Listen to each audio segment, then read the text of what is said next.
আজকের এই ২৫তম পর্বের মধ্য দিয়ে আমরা আমাদের প্রফিট সিরিজের ইতি টানছি। যারা আমাদের সাথে প্রতিটি পর্বেই ছিলেন তাদের সবাইকে আন্তরিক শুভেচ্ছা এবং অভিনন্দন জানাচ্ছি। আমরা এই পুরো সিরিজটিতে কোরআনে বর্ণিত ২৫ জন নবীর জীবনী নিয়ে ধারাবাহিকভাবে ওয়েল ডকুমেন্টেড ম্যানারে আলোচনা করেছি। আপনারা যারা নবীদের জীবনী সম্পর্কে জানতে চান, তাদের জীবনে ঘটে যাওয়া ইনসিডেন্টগুলো জানতে চান, ইভেন্টসগুলো জানতে চান এবং সেখান থেকে নিজেদের জীবনের সাথে মিলিয়ে শিক্ষাগুলো বাস্তবায়ন করতে চান, তাদেরকে আমি অনুরোধ করব আপনারা প্রফিট সিরিজের ২৫টি পর্ব শুনুন এবং বন্ধুদের সাথে শেয়ার করুন।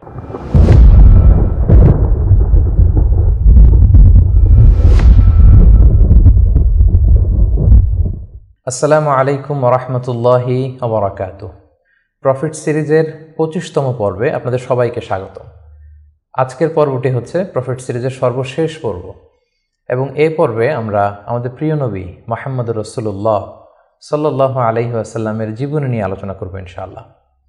কিন্তু শুধুমাত্র একটি পর্বে আমাদের প্রিয় নবীজির বর্ণাঢ্য জীবনী, এই পুরো জীবনীকে কাভার করা খুবই দুঃসাধ্য একটি ব্যাপার।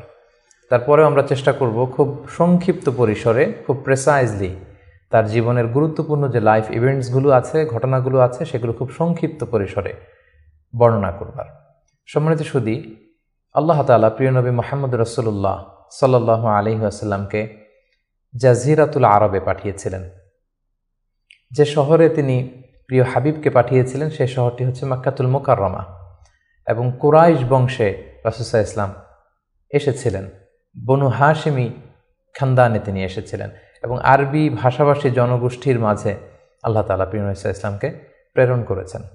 তিনি তার ৪০ বছর বয়সে নবুয়ত লাভ করেছেন এবং সর্বশ্রেষ্ঠ আসমানি কিতাব আল কুরআন আল কারীম কিন্তু প্রিয় নবীজি মুহাম্মদুর রাসূলুল্লাহ সাল্লাল্লাহু আলাইহি ওয়াসাল্লামের উপর নাজিল হয়েছে এবং দীর্ঘ ২৩ বছর ধরে মানবজাতির বিভিন্ন সমস্যার সমাধান দেওয়ার জন্য কোরআন আল্লাহ তাআলা নাজিল করেছিলেন। রাসূল সাল্লাল্লাহু আলাইহি ওয়াসাল্লাম পৃথিবীতে ৬৩ বছর হায়াত পেয়েছেন এবং ৬৩ বছর শেষে তিনি মদিনাতুল মুনাওয়ারাতে ইন্তেকাল করেন এবং সেখানেই তার নিজ হাতে প্রতিষ্ঠিত মসজিদে নববীর পাশে আজও তিনি শুয়ে আছেন।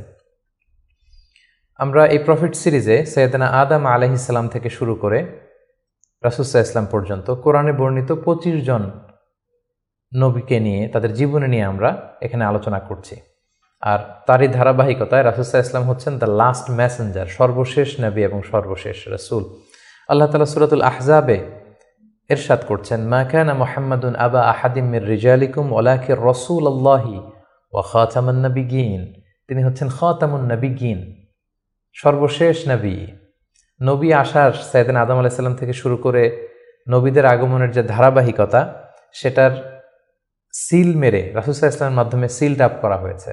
এই ধারাবাহিকতাকে কাট আপ করে দেওয়া হয়েছে, তারপরে কোনো নবী আসবে না। এবং রাসূল সাল্লাল্লাহু আলাইহি ওয়াসাল্লাম নিজেও ইরশাদ করেছেন যে লা নাবিয়্যা বা'দি, আমার পরে কেউই আর নবী হিসেবে আসবে না, আমি হচ্ছে শেষ নবী, শেষ রাসূল। এবং রাসূলুল্লাহ সাল্লাল্লাহু আলাইহি ওয়াসাল্লাম তিনি বনি ইসমাঈলের নবী, বনি ইসরাইলের নয়। আমরা জানি যে পৃথিবীতে নবীদের যে ধারাবাহিকতা, নবী আসার যে সিলসিলা, এটা ইব্রাহিম আলাইহিস সালাম থেকে ২ ভাগ হয়েছে। কারণ আমরা সাইয়েদনা ইব্রাহিম আলাইহিস সালামের পর্বে বলেছিলাম যে তিনি হচ্ছেন আবুল আম্বিয়া, সকল নবীদের বাবা। ইব্রাহিম আলাইহিস সালামের ২ জন পুত্র সন্তান ছিল, আমরা জানি, ইসহাক আলাইহিস সালাম, ইসমাঈল আলাইহিস সালাম। এই ইসহাক আলাইহিস সালামের সন্তান হচ্ছে ইয়াকুব আলাইহিস সালাম এবং এই চ্যানেলেই সব নবীরা এসেছে। ইয়াকুব আলাইহিস সালামের অপর নাম হচ্ছে ইসরাইল, ফলে এই চ্যানেলে যত নবী এসেছে তারা হচ্ছে বনি ইসরাইলের নবী। কিন্তু ইব্রাহিম আলাইহিস সালামের অপর সন্তান ইসমাঈল আলাইহিস সালামের চ্যানেলে কোনো নবী আসেনি।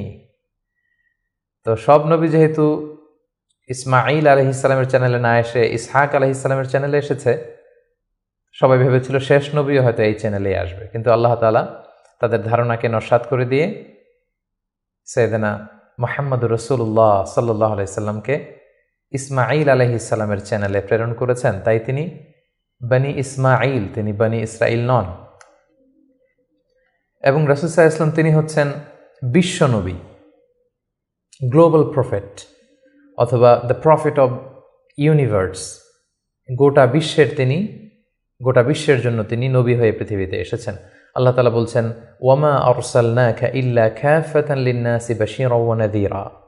অর্থাৎ হে নবী, আমি আপনাকে গোটা বিশ্ববাসীর জন্য, পুরো মানব মণ্ডলীর জন্য আপনাকে আমি সুসংবাদ দানকারী এবং ভীতি প্রদর্শনকারী হিসেবে প্রেরণ করেছি। এবং সহিহ বুখারীর বর্ণনায় আল্লাহর হাবিব সাল্লাল্লাহু আলাইহি ওয়াসাল্লাম ফরমান যে আমাকে আল্লাহ তাআলা এমন 5টি নেয়ামত দিয়েছেন যেটা অন্য কোনো নবীকে দেননি।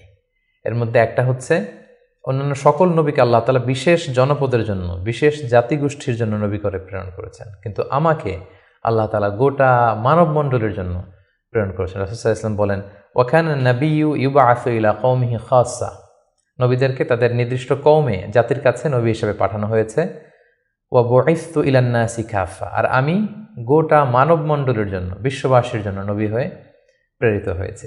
এবং রাসূলুল্লাহ সাল্লাল্লাহু আলাইহি ওয়াসাল্লামকে তিনি বলেছেন যে আমাকে শাফাআতের সুযোগ দেয়া হবে কিয়ামতের দিন, যে ভয়ঙ্করতম দিনে নবীরাও থারথার করে কাঁপতে থাকবে আল্লাহ তাআলার সামনে, একটি টু শব্দ করার সাহসটুকুন পাবে না, কোনো কথা বলার সাহস পাবে না।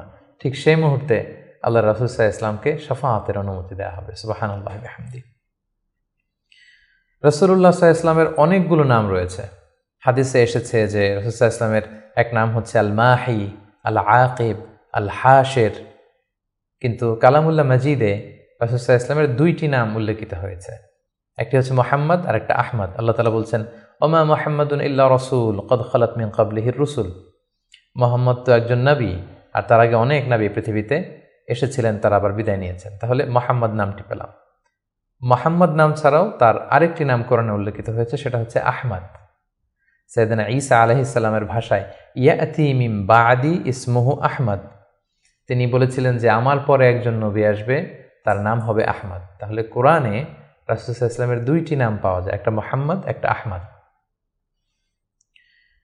এবং রাসূল সাল্লাল্লাহু আলাইহি ওয়াসাল্লামকে আল্লাহ তাআলা আমাদের জন্য মডেল বানিয়ে পাঠিয়েছেন। সব ক্ষেত্রে তিনি আমাদের model, the best standard of character. Allah তাআলা ইরশাদ করছেন, ওয়া ইন্নাকা লা আলা খুলুকিন আযীম, নবী হে আপনি সুমহান চরিত্রের উপর প্রতিষ্ঠিত, আপনার চরিত্র হচ্ছে অনুকরণীয় চরিত্র, গোটা বিশ্ববাসী আপনার চরিত্র থেকে শিখবে, জানবে, আলোকিত হবে। এবং রাসূল সাল্লাল্লাহু আলাইহি ওয়াসাল্লাম হচ্ছে the best example to follow. এই পৃথিবীতে যার ফলোয়ার হওয়া যায়, যাকে অনুসরণ করা যায়, যাকে অনুকরণ করা যায়, তার মধ্যে শ্রেষ্ঠতম হচ্ছে আমাদের পেয়ারা হাবিব মুহাম্মদ রাসূলুল্লাহ সাল্লাল্লাহু আলাইহি ওয়াসাল্লাম। আল্লাহ তাআলা ইরশাদ করছেন, লাকাদ কানা লাকুম ফি রাসূলিল্লাহি উসওয়াতুন হাসানা, অর্থাৎ তোমাদের রাসূলের মধ্যেই রয়েছে তোমাদের জন্য সর্বোত্তম আদর্শ। আমরা যেন তাকে আমাদের জীবনের মডেল, আমাদের জীবনের আইকন, আমাদের জীবনের আদর্শ হিসেবে গ্রহণ করি। এজন্য আল্লাহ তাআলা রাসূল সাল্লাল্লাহু আলাইহি ওয়াসাল্লামকে আমাদের জন্য উসওয়াতুন হাসানা, অনুকরণীয় উত্তম আদর্শ হিসেবে তিনি রাসূল সাল্লাল্লাহু আলাইহি ওয়াসাল্লামকে আমাদের কাছে প্রেরণ করেছেন। এবং তিনি শুধু মুসলিমদের জন্য নবী হয়ে আসেননি, তিনি শুধু বিশ্বাসীদের কাছেই নবী হয়ে আসেননি, তিনি শুধু আরববাসীদের কাছেই নবী হয়ে আসেননি, তিনি গোটা বিশ্বের জন্য রহমত হয়ে এসেছেন। Mercy for the entire universe. Allah তাআলা ইরশাদ করছেন, ওয়ামা আরসালনাকা ইল্লা রাহমাতাল লিল আলামিন, I have sent you as a mercy for the entire universe. নবী হে আমি আপনাকে গোটা বিশ্ববাসীর জন্য রহমত করে প্রেরণ করেছি, রহমত স্বরূপ প্রেরণ করেছি। তিনি রাহমাতাল লিল আলামিন, তিনি গোটা বিশ্বের অ্যাসেট, গোটা বিশ্ব তার কাছ থেকে ভদ্রতা, সভ্যতা, ওহির জ্ঞান সব কিছু শিখবে। শুধু আমরাই রাসূল সাল্লাল্লাহু আলাইহি ওয়াসাল্লামের সুন্নাহ বা ট্র্যাডিশন থেকে আলোকিত হবে এমনটা নয়, তিনি সবার জন্য শিক্ষণীয়, অনুকরণীয়, অনুসরণীয়, তিনি গোটা বিশ্ববাসীর জন্য রহমত। প্রিয় সুধী, যেহেতু তিনি আমাদের জন্য আদর্শ, সেহেতু রাসূল সাল্লাল্লাহু আলাইহি ওয়াসাল্লাম আমাদের জন্য যা নিয়ে এসেছেন সেটাকে যেন আমরা আঁকড়ে ধরি। এটা আল্লাহ তাআলার ভার্ডিক্ট, অর্ডার। আল্লাহ তাআলা ইরশাদ করছেন, ওয়ামা আতাকুমুর রাসূলু ফাখুযুহু ওয়ামা নাহাকুম আনহু ফান্তাহু।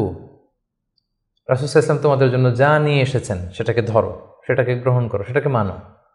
আর যেটা থেকে রাসূল সাল্লাল্লাহু আলাইহি ওয়াসাল্লাম তোমাদেরকে বারণ করেছেন সেটা থেকে তোমরা দূরে থাকো।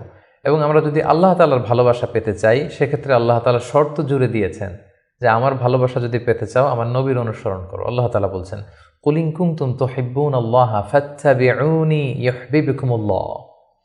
আল্লাহ বলছেন, নবী হে আপনি জানিয়ে দিন যে তোমরা যদি আমি আল্লাহর ভালোবাসা পেতে চাও, তাহলে হে নবী আপনি বলুন যে ফাত্তাবিউনি, আমি নবীর অনুসরণ করো, তাহলে ইউহিব্বুকুমুল্লাহ, আল্লাহ তাআলা তোমাদেরকে ভালোবাসবেন। তো রাসূল সাল্লাল্লাহু আলাইহি ওয়াসাল্লামের ফলোয়ার হিসেবে, রাসূলুল্লাহ সাল্লাল্লাহু আলাইহি ওয়াসাল্লামের উম্মত হিসেবে আমাদের দায়িত্ব হচ্ছে রাসূল সাল্লাল্লাহু আলাইহি ওয়াসাল্লাম আমাদের জন্য যে শিক্ষা নিয়ে এসেছেন, যে হেদায়েত নিয়ে এসেছেন, যে আলোকবর্তিকা নিয়ে এসেছেন, কোরআন নিয়ে এসেছেন, এটা শিক্ষা যেন আমরা আমাদের ব্যক্তি জীবনে, সমাজ জীবনে, রাষ্ট্রীয় জীবনে যেন আমরা বাস্তবায়ন করি, এটা যেন আমরা আমাদের জীবনে ইমপ্লিমেন্ট করি।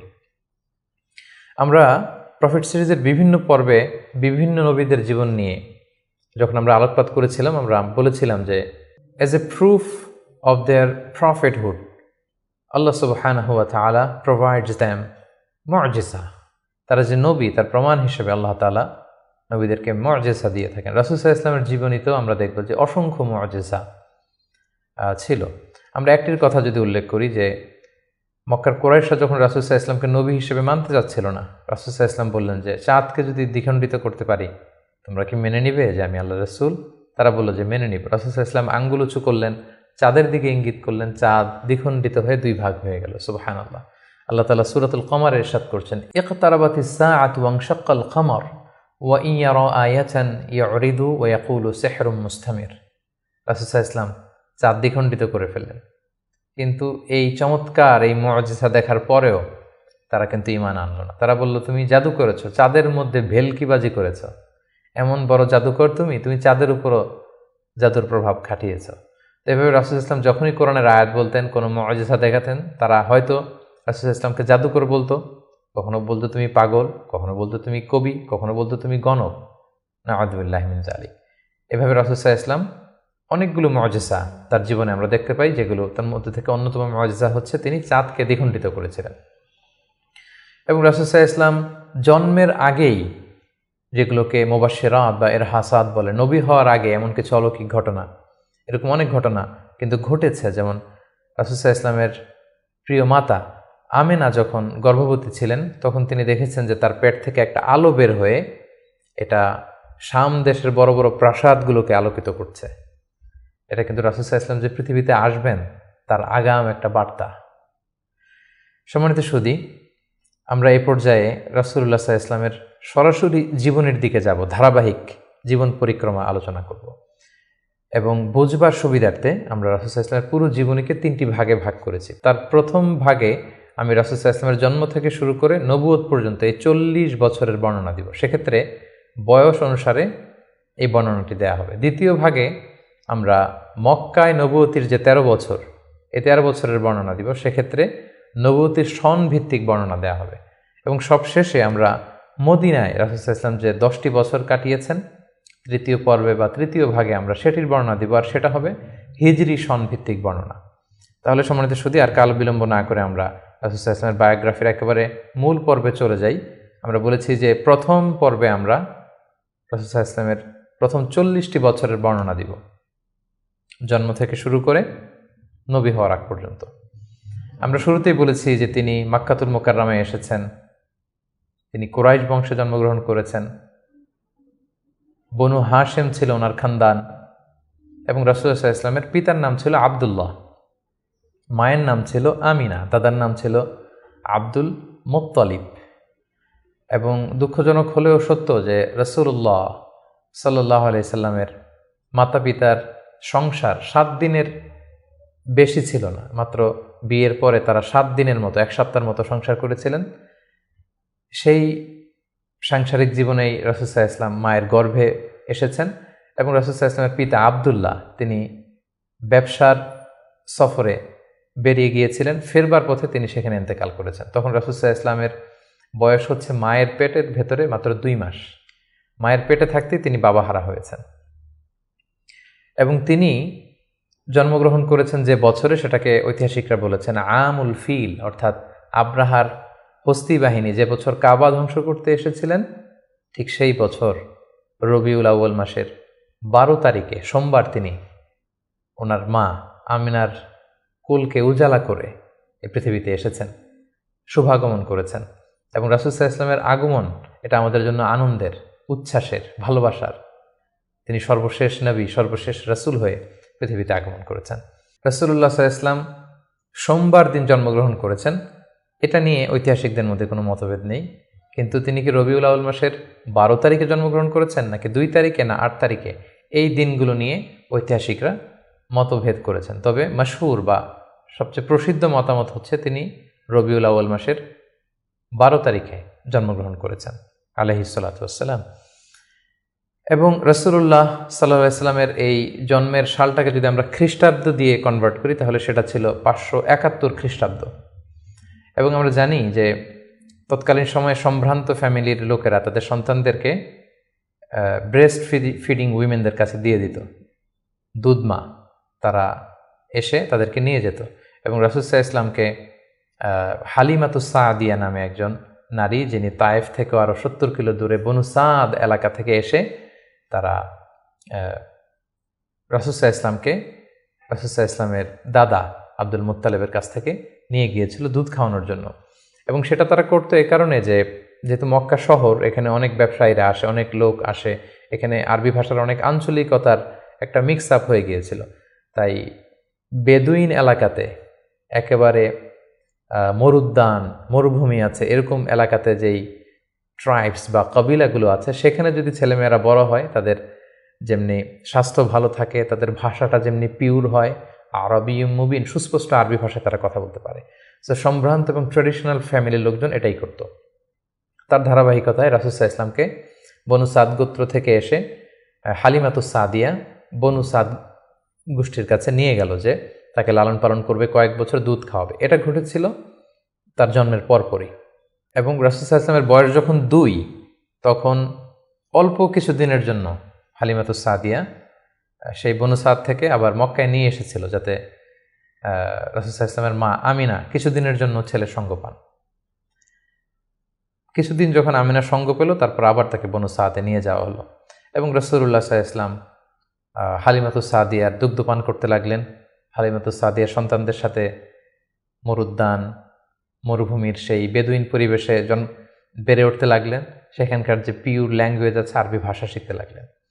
এবং রাসূল সাল্লাল্লাহু আলাইহি ইসলামের বয়স যখন 4, তখন তার প্রথম শাক্কে সাদর হয়েছে, যেটাকে সিনা চাক বলে, ওপেন হার্ট সার্জারি। রাসূল সাল্লাল্লাহু আলাইহি ইসলামের জীবনে মোট 3 বার এটা ঘটেছিল। বয়স যখন 4 তখন একবার, ওহী নাজিলের সময় একবার, মেরাজ যখন তিনি গিয়েছিলেন তখন একবার।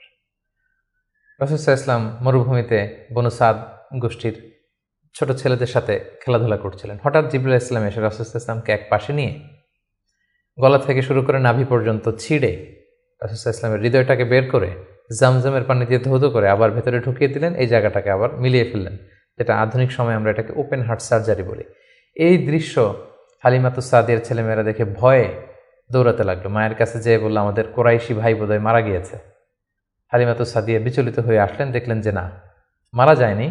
মুহাম্মদ, শিশু মুহাম্মদ, তিনি বিচলিত অবস্থায় আছেন। তারা ভয় পেয়ে গেলেন এবং ভাবলেন যে না, এই ছেলের যদি কিছু হয়ে যায় তাহলে তো এর দায়ভার আমার উপর আসবে, আমরা দিয়ে আসবো মুহাম্মদকে।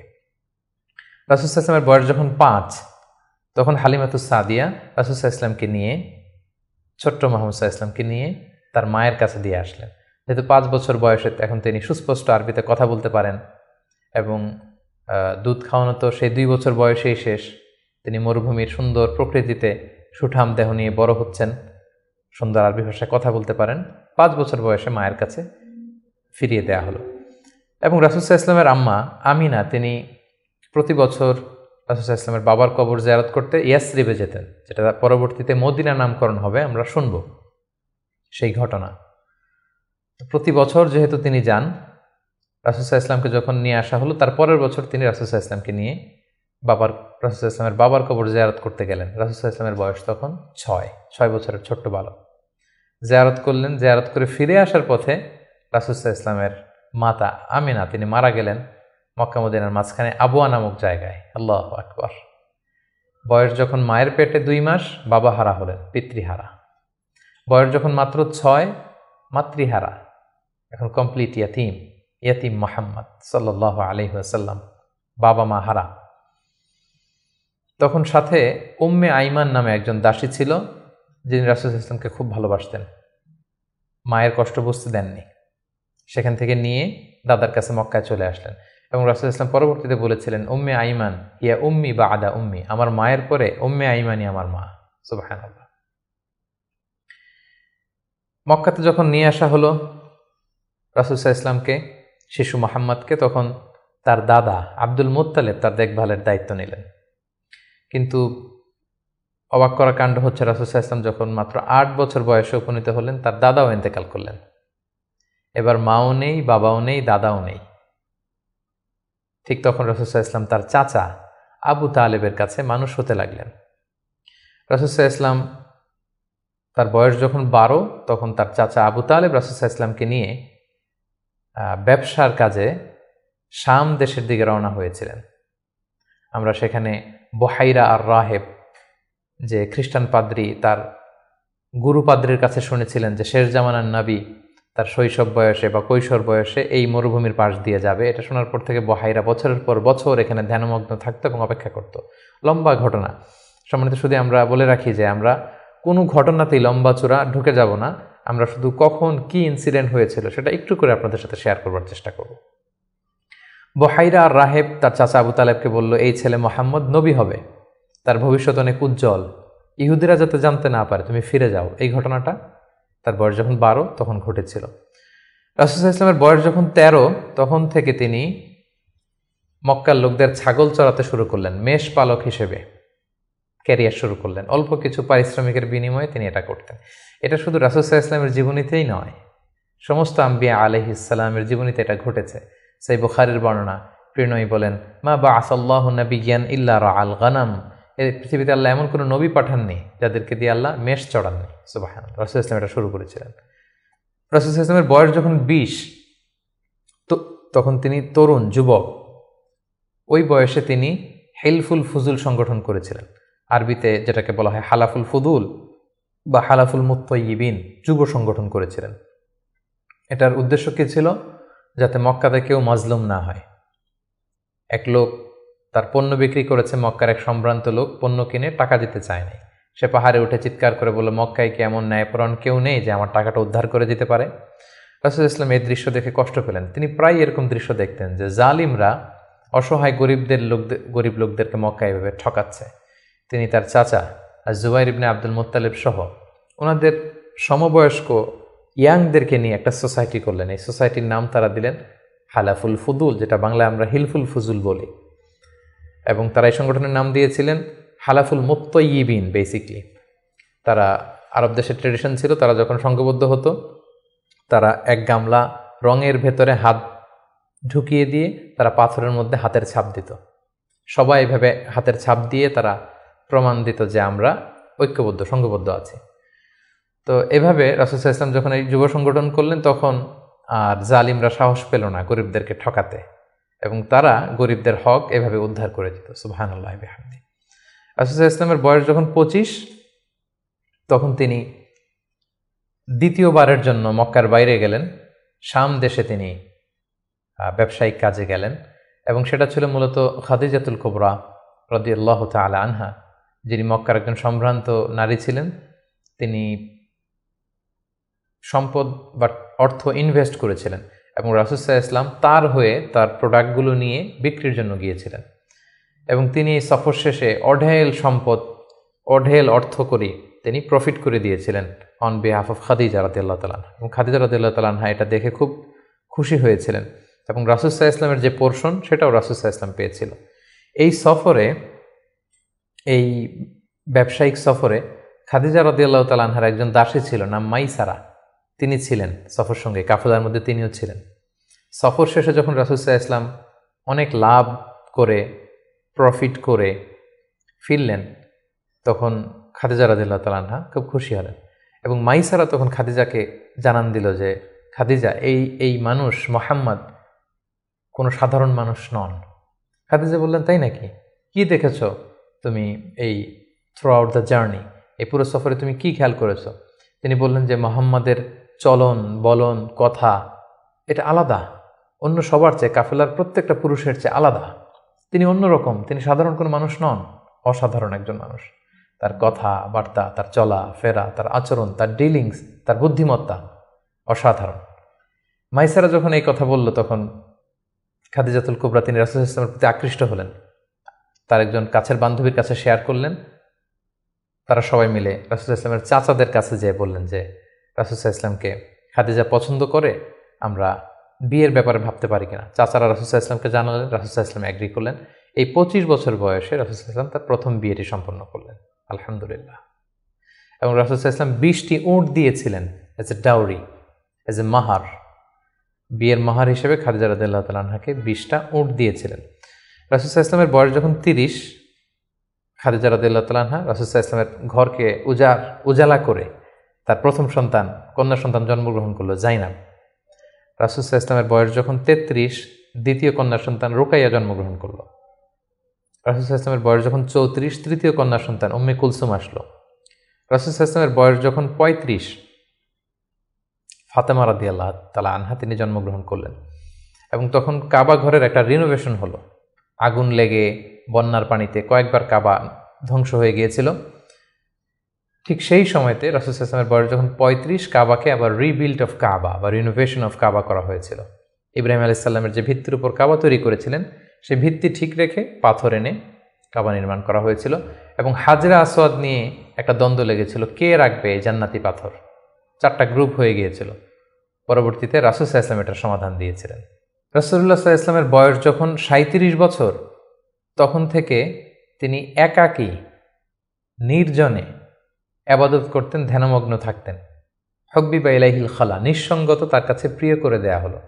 সম্মানিত সুধী, জাহিলি যুগে রাসূল সাল্লাল্লাহু আলাইহি ওয়াসাল্লামের ধর্মবিশ্বাস কী ছিল সেটা নিয়ে যদি আমরা বলি, তাহলে আমরা বলবো যে তিনি কখনো শিরকের সাথে জড়িত হননি, তিনি কখনো কোনো মূর্তিকে টাচ করেননি, তিনি আল্লাহ ছাড়া কারো কাছে কোনো কিছু কামনা করেননি। এবং তিনি হানিফ সম্প্রদায়ের অন্তর্ভুক্ত ছিলেন, অর্থাৎ ইব্রাহিম আলাইহিস সালামের স্বচ্ছ হানিফ ধর্মবিশ্বাসের যতটুকু মক্কাতে তখন অবশিষ্ট ছিল, রাসূল সাল্লাল্লাহু আলাইহি ওয়াসাল্লাম সেগুলোর প্রতি আকৃষ্ট ছিলেন, তিনি সেগুলো পালন করতেন। কিন্তু এই জাহিলি সমাজের মধ্য থেকে মানুষগুলোকে এক আল্লাহর দিকে কিভাবে নেবেন, সঠিক রাস্তা কোনটা, একটা স্ট্রাকচার্ড রিলিজিয়ান, স্ট্রাকচার্ড শরিয়া ওনার কাছে ছিল না। ফলে সেটা তিনি কামনা করছিলেন, খুঁজছিলেন, মহাসত্যকে তিনি খুঁজে বেড়াচ্ছিলেন। এজন্য ওনার বয়স যখন 37 ইয়ার্স ওল্ড, তখন হুব্বিবা ইলাইহিল খালা, নিঃসঙ্গতা, একাকী ধ্যান করা, এই মহাবিশ্ব নিয়ে গবেষণা করা, এই মহাবিশ্বের স্রষ্টাকে কিভাবে আরও তার সান্নিধ্য পাওয়া যায় সেটা নিয়ে তিনি চিন্তা গবেষণা করছিলেন। এবং ঠিক সেই মুহূর্তে তিনি হেরা গুহাতে যেতেন। এবং এটা চলেছিল তার বয়স যখন 37 থেকে শুরু করে 39 বছর 6 মাস পর্যন্ত এই ধ্যান তিনি করতেন। খাবার নিয়ে হেরা গুহাতে যেতেন, সেখানে ধ্যানমগ্ন তিনি থাকতেন এবং তিনি স্রষ্টার সান্নিধ্য পাওয়ার চেষ্টা করতেন। সত্য, মহাসত্যকে তিনি অর্জনের জন্য চেষ্টা করতেন। রাসূলুল্লাহ সাল্লাল্লাহু আলাইহি ওয়াসাল্লামের বয়স যখন 39 বছর 6 মাস, তখন থেকে, অর্থাৎ 40 বছর হতে আর মাত্র 6 মাস বাকি, তখন থেকে তিনি গুড ড্রিমস আর রুইয়া সাদেকা, বেশি বেশি সত্য স্বপ্ন দেখতে শুরু করলেন। প্রতিদিনই স্বপ্ন দেখতেন এবং রাতে যাই স্বপ্ন দেখতেন সকালবেলা সেটা বাস্তবায়িত হতো। ফলে তিনি স্বপ্নে রাতে যা দেখতেন সকালবেলা বাস্তবে সেটা সমাজে তিনি দেখতে পেতেন। এভাবে একাকী তিনি খাবার নিয়ে, পাথেয় নিয়ে সেই 632 মিটার উঁচু মাক্কাতুল মুকাররমায় গারে হেরাতে, হেরা পাহাড়ে তিনি চলে যেতেন, ধ্যানমগ্ন থাকতেন এবং মহাসত্যের সন্ধান করতেন। ঠিক তার বয়স যখন 40 বছরে উপনীত হলো, তিনি মহাসত্যের সন্ধান পেলেন। সুবহানাল্লাহি বিহামদি। সেদিন জিবরাইল আলাইহিস সালাম রেশমি কাপড়ে সূরাতুল আলাকের প্রথম 5 আয়াত নিয়ে এসে বললেন, পড়ুন। তিনি বললেন, আমি তো পড়তে জানি না। কয়েকবার বলার পরে পড়তে জানেন না তিনি বললেন। তিনি রাসূল সাল্লাল্লাহু আলাইহি ওয়াসাল্লামকে 3 বার জড়িয়ে ধরলেন। এবার তিনি পড়লেন, ইকরা বিসমি রাব্বিকাল্লাযী খালাক, খালাকাল ইনসানা মিন আলাক, ইকরা ওয়া রাব্বুকাল আকরাম আল্লাযী আল্লামা বিল কলম, আল্লামাল ইনসানা মা লাম ইয়ালাম। এই যে কোরআনের প্রথম 5 আয়াত হেরা গুহাতে নাজিল হলো, তখন রাসূল সাল্লাল্লাহু আলাইহি ওয়াসাল্লাম পড়লেন। 5টি আয়াত পড়ে তিনি হেরা গুহা থেকে কাঁপতে কাঁপতে নেমে আসলেন।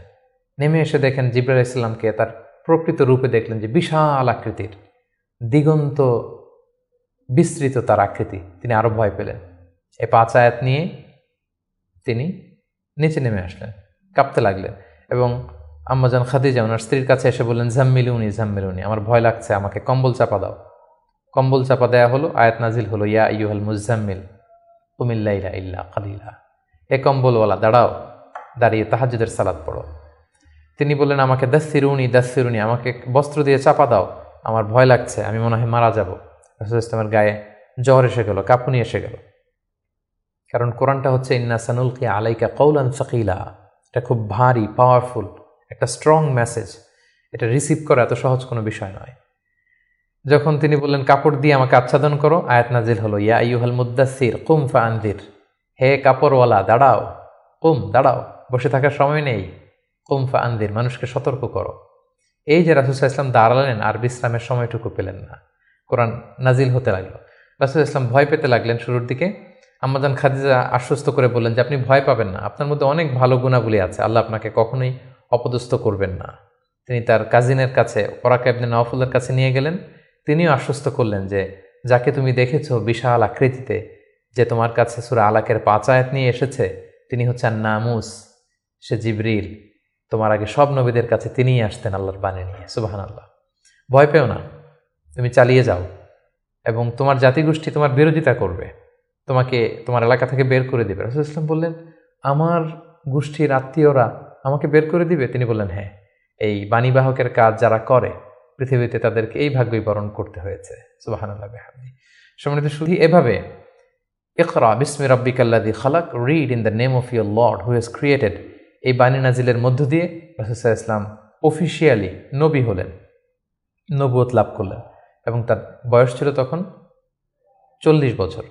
তাহলে আমরা প্রথম পর্ব শেষ করলাম, যেখানে আমরা বলেছি প্রথম পর্বে আমরা রাসূল ইসলামের জন্ম থেকে শুরু করে নবী হওয়া পর্যন্ত এই 40 বছরের বর্ণনা আমরা প্রথম পর্বে শুনলাম। এবারে আমরা দ্বিতীয় পর্বে চলে যাব। দ্বিতীয় পর্বে আমরা বর্ণনা করব নবী হওয়ার পর থেকে হিজরতের আগ পর্যন্ত মক্কায় নবুয়তের 13 বছর ওনার কেমন কেটেছে, কি কি ইনসিডেন্ট ছিল, কি কি ঘটনার মধ্যে দিয়ে, স্ট্রাগলের মধ্যে দিয়ে তিনি গিয়েছেন, সেটা আমরা এখন শুনবো ইনশাআল্লাহ। আমরা শুরুতেই বলেছিলাম যে দ্বিতীয় পর্ব আমরা আলোচনা করব নবুয়তির সন ভিত্তিক। তো নবুয়তির প্রথম বছরে রাসূল সাল্লাল্লাহু আলাইহি ওয়াসাল্লামের কাছে কোরআনের আয়াত যাই নাজিল হতো, সেটা তিনি খুব প্রাইভেটলি কাছের লোকদের কাছে প্রচার করতেন, অন্যদেরকে বলতেন না। ফলে তিনি যে নবী হয়েছেন এটা ওনার কাছের লোকজন ছাড়া কেউ জানতে পারেনি। তিনি সর্বপ্রথম খাদিজা রাদিয়াল্লাহু তাআলা আনহার কাছে বলেছেন, তিনি বিশ্বাস করে ঈমান এনেছেন। তার চাচাতো ভাই ছোট্ট আলী রাদিয়াল্লাহু তাআলা আনহুর কাছে বলেছেন, আলী রাদিয়াল্লাহু তাআলা আনহু ছোটদের মধ্যে ঈমান এনেছেন। দাসদের মধ্যে থেকে প্রথম যায়েদ ইবনে হারেসা, যিনি রাসূল সাল্লাল্লাহু আলাইহি ওয়াসাল্লামের পালক পুত্রের মর্যাদায় ছিলেন, তিনি ঈমান এনেছেন। সবচাইতে কাছের ঘনিষ্ঠ বন্ধু আবু বকর রাদিয়াল্লাহু তাআলা আনহুর কাছে বলেছেন, তিনিও ঈমান এনেছেন। এবং রাসূল সাল্লাল্লাহু আলাইহি ওয়াসাল্লাম গোপনে, অর্থাৎ যেটাকে বলা হয় প্রাইভেট দাওয়া, তিনি টার্গেট ভিত্তিক কাছের ঘনিষ্ঠ আমানতদার যাকে তিনি রিলাই করতে পারেন তাদের কাছে তিনি বলতে আরম্ভ করলেন, এবং তারা গোপনে গোপনে প্রাইভেটলি রাসূল সাল্লাল্লাহু আলাইহি ওয়াসাল্লাম ডাকে সাড়া দিয়ে ঈমান আনলো, মুসলিম হতে আরম্ভ করলো। সুবহানাল্লাহ। এভাবে 3 বছর তিনি প্রাইভেট দাওয়া দিয়েছেন মক্কায়। নবুয়তির তৃতীয় বছরে 3 বছর পর আল্লাহ তাআলা আয়াত নাজিল করলেন, ফাসদা বিমা তুমার ওয়া আরিদ আনিল মুশরিকিন। নবী হে, এখন আর প্রাইভেট দাওয়া নয়, এবার পাবলিক দাওয়া, পাবলিক প্রোক্লেমেশন, অর্থাৎ পাবলিকলি আপনি এবার প্রচার করুন, যাই নাজিল হয় আপনি প্রচার করুন। এবার রাসূল সাল্লাল্লাহু আলাইহি ওয়াসাল্লাম প্রচার করতে আরম্ভ করলেন পাবলিকলি। তিনি পাবলিকলি তাওহীদের দাওয়াত দিতে শুরু করলেন, রিসালাতের দাওয়াত দিতে শুরু করলেন, আখিরাতের দাওয়াত দিতে শুরু করলেন। যখনই তিনি পাবলিকলি দাওয়াত দিতে শুরু করলেন তখনই বিরোধিতা শুরু হলো, নানা ধরনের বাধা বিপত্তি আসতে শুরু করলো। তিনি পাহাড়ের চূড়ায় যেয়ে বললেন, হে মক্কাবাসী, হে আমার গোষ্ঠীর লোকেরা, আমি যদি বলি যে এই পাহাড়ের পেছনে একদল ঘোড়সাওয়ার আক্রমণ করার জন্য বসে আছে, বিশ্বাস করবে আমার কথা? সবাই বললো, হ্যাঁ অবশ্যই করব, কারণ মা জাররাবনা মিনকা ইল্লা সিদখান, আমরা জীবনে তো মুহাম্মদ তোমার কাছ থেকে কোনোদিন মিথ্যা বলতে শুনি নাই, তুমি যা বলবে তাই বিশ্বাস করব। তখন রাসূল সাল্লাল্লাহু আলাইহি ওয়াসাল্লাম বললেন, তাহলে জেনে রাখো, আমাকে যদি নবী হিসেবে না মানো, আখিরাতে যদি বিশ্বাস না করো, আল্লাহকে যদি একক একমাত্র রব হিসেবে না মানো, তোমাদের জন্য কঠিন শাস্তি অপেক্ষা করছে। একথা শুনে তারা মর্মাহত হলো, এবং রাসূল সাল্লাল্লাহু আলাইহি ওয়াসাল্লামের চাচা আবু লাহাব পাথর নিয়ে রাসূল সাল্লাল্লাহু আলাইহি ওয়াসাল্লামের প্রতি নিক্ষেপ করলেন, এবং তখনই সূরাতুল লাহাব নাজিল হলো। সূরাতুল লাহাব, তাব্বাত ইয়াদা আবি লাহাবি ওয়া তাব, ধ্বংস হোক, নিপাত যাক আবু লাহাবের 2 হাত। কিন্তু রাসূল সাল্লাল্লাহু আলাইহি ওয়াসাল্লাম থামলেন না, তিনি দাওয়াত দিতে লাগলেন, এবং মক্কার গরিব শ্রেণীর যেই লোকেরা আছে, কর্মচারী, শ্রমজীবী, খেটে খাওয়া মানুষ, দাস, তারা রাসূল সাল্লাল্লাহু আলাইহি ওয়াসাল্লামের দাওয়াতে সাড়া দিয়ে মুসলমান হতে লাগলো, তাদের সংখ্যা বাড়তে লাগলো, এবং তাদের উপর অত্যাচার আরম্ভ হয়ে গেল। নবুয়তির 5ম বৎসরে এই ক্ল্যাশ, এই সংঘাত মারাত্মক আকারে রূপ নিল। কোথাও বেলাল রাদিয়াল্লাহু তাআলা আনহুকে পিটিয়ে আহত করা হচ্ছে, কোথাও খাব্বাব রাদিয়াল্লাহু তাআলা আনহুকে, কোথাও খুবাইব রাদিয়াল্লাহু তাআলা আনহুকে, কখনো আম্মার ইবনে ইয়াসারকে, কখনো সুমাইয়া রাদিয়াল্লাহু তাআলা আনহাকে। তাদেরকে নানাভাবে নির্যাতন, অত্যাচার শুরু করা হলো। এবং উপায়ন্তর না দেখে নবুয়তের ৫ম বছর রাসূল সাল্লাল্লাহু আলাইহি ওয়াসাল্লাম বললেন যে না, এভাবে অত্যাচারের মধ্য দিয়ে যাওয়া যায় না।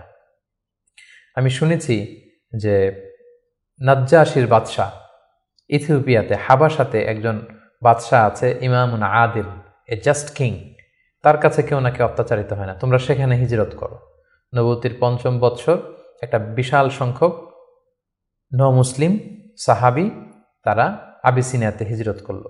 এবং এই বছরই পাপিষ্ঠ আবু জাহাল বর্ষার আঘাতে ইসলামের প্রথম নারী শাহিদা সুমাইয়া রাদিয়াল্লাহু তাআলা আনহাকে তিনি শহীদ করে দিয়েছিলেন, হত্যা করেছিলেন। এভাবে খুব কঠিন মুহূর্ত যখন যাচ্ছিল মুসলিমদের উপর, মুসলিমদের একটা অংশ আবিসিনিয়াতে হিজরত করলো, রাসূল সাল্লাল্লাহু আলাইহি ওয়াসাল্লাম অন্যান্যদেরকে নিয়ে কষ্ট সহ্য করেও মক্কাতে অবস্থান করলেন। ঠিক ওই মুহূর্তে একটা আশার বাণী নিয়ে আসলো আমির হামজা, রাসূল সাল্লাল্লাহু আলাইহি ওয়াসাল্লামের চাচার ইসলাম গ্রহণ এবং ওমরে ফারুকের ইসলাম গ্রহণ। সুবহানাল্লাহ। তারা যখন ইসলাম ধর্ম গ্রহণ করলো তখন মক্কার কুরাইশ একটা নড়ে চড়ে বসলো, কারণ তারা তখন পাবলিকলি কয়েকজন একসাথে মিলে দুইটা লাইন করে মিছিল দিতে শুরু করলো, আল্লাহু আকবার, আল্লাহু আকবার, তাকবীর দিতে দিতে তারা কাবা পর্যন্ত গেল। এবং এই দৃশ্য যখন মক্কার কাফিররা দেখলো তখন তারা বলতে আরম্ভ করলো, না, এটাকে যে কোনো মূল্যে থামাতে হবে। রাসূল সাল্লাল্লাহু আলাইহি ওয়াসাল্লামকে তারা প্রপোজ করলো, তুমি নারী চাও মুহাম্মদ, তোমাকে আরব্য সুন্দরী নারী এনে দেব, তুমি সম্পদ চাও, সম্পদ দেব, ক্ষমতা চাও, ক্ষমতা দেব, কিন্তু এই নতুন যেই দাওয়াত দিচ্ছ তুমি, এটা বন্ধ করো। রাসূল সাল্লাল্লাহু আলাইহি ওয়াসাল্লাম বললেন, তোমরা যদি আমার ডান হাতে লা ওয়াদাউ শামসা ফি ইয়ামিনি ওয়াল খামারা ফি ইয়াসারি, ডান হাতে যদি তোমরা সূর্য এনে দাও, বাঁ হাতে যদি আমাকে চাঁদ এনে দাও, তারপরেও এই দাওয়াত থেকে, আমার এই মিশন থেকে আমি এক চুল পরিমাণে পেছনে যাব না। এবার আবু জাহেল, উতবা, শাইবা, ওয়ালিদ ইবনে মুগীরা তারা সিদ্ধান্ত নিল, না, মুহাম্মদকে থামাতে হলে আমাদেরকে অন্য স্ট্র্যাটেজিতে যেতে হবে, তাদেরকে বয়কট করতে হবে। এবং তারা তখন প্রপোজ করলো যে আমরা বয়কট করব। আবু তালেবকে বলল, আবু তালেব, তোমার ভাতিজা তোমার শেল্টারে আমাদের সমাজে বিশৃঙ্খলা তৈরি করছে, নতুন ধর্মের দাওয়াত দিচ্ছে, হয় মুহাম্মদকে আমাদের হাতে তুলে দাও, তা না হলে বয়কট, তোমাদেরকে আমরা বয়কট করতে বাধ্য হব। আবু তালেব বললেন যে না, পিতাহারা মাতাহারা মুহাম্মদকে আমি ছোটবেলা থেকে লালন পালন করেছি, আমার ভাতিজার কোনো ক্ষতি আমি হতে দিব না। তারা বয়কটের ঘোষণা দিল। তারা বলল, আমরা সবাই মিলে এই বানু হাশিমকে বয়কট করলাম, তোমাদের সাথে আমাদের কোনো বিবাহ হবে না, কোনো অর্থনৈতিক চুক্তি হবে না, আমরা কোনো পণ্য বিক্রি করব না, তোমাদের থেকে কিনবো না, কথা বলবো না, তোমাদেরকে বয়কট।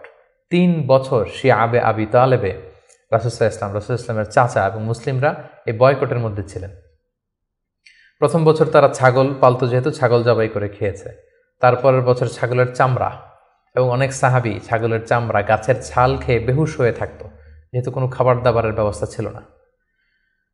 ঠিক নবুয়তের 7ম বৎসরে এই বয়কট শুরু হলো 10ম বৎসর পর্যন্ত। 3টি বছর তারা এই বয়কটের মধ্য দিয়ে গিয়েছে। এবং রাসূল সাল্লাল্লাহু আলাইহি ওয়াসাল্লাম নবুয়তের 10ম বৎসরে চাচা আবু তালেবকে বললেন যে, চাচা, আল্লাহ তাআলা আমাকে জানিয়েছেন যে তারা যে বয়কটের যে ধারাগুলো লিখেছিল, যে আমাদের কাছে পণ্য বিক্রি করবে না, আমাদের সাথে বিয়ে শাদী হবে না, কথাবার্তা হবে না, এবং এই ধারাগুলো লিখে তারা একটা কাগজে এটাকে কাবা ঘরের ছাদের উপরে ঝুলিয়ে দিয়েছিল। রাসূল সাল্লাল্লাহু আলাইহি ওয়াসাল্লাম বললেন যে, চাচা, আপনি তাদের কাছে যান, যে বলুন যে আল্লাহ তাআলা আমাকে জানিয়েছে উই পোকা এসে তাদের ধারার প্রতিটি কথা উই পোকা খেয়ে ফেলেছে, সেখানে শুধু আল্লাহ এই শব্দটা অবশিষ্ট আছে। আমি যদি নবী না হই তাহলে তো এটা আমার পক্ষে বলা সম্ভব না। আবু তালেব যে বললেন, শোনো, আমার ভাতিজা মুহাম্মদ বলেছে যে তোমাদের ধারার প্রতিটি কথা উই পোকা খেয়ে ফেলেছে, যেটা তোমরা কাবা ঘরে লটকে রেখেছো গত 3 বছর, যাও যেয়ে দেখো। যদি দেখো মুহাম্মদ যা জানিয়েছে এটা মিথ্যা, তাহলে মুহাম্মদকে তোমাদের হাতে তুলে দেবো, আর যদি সত্য হয় তাহলে এই বয়কট তোমরা ভেঙে দিতে হবে। তারা যে তাই দেখলো, রাসূল সাল্লাল্লাহু আলাইহি ওয়াসাল্লাম যেমনটি বলেছেন, কোনো লেখা সেই নথিপত্রে নেই, শুধু আল্লাহ নামটি ছাড়া।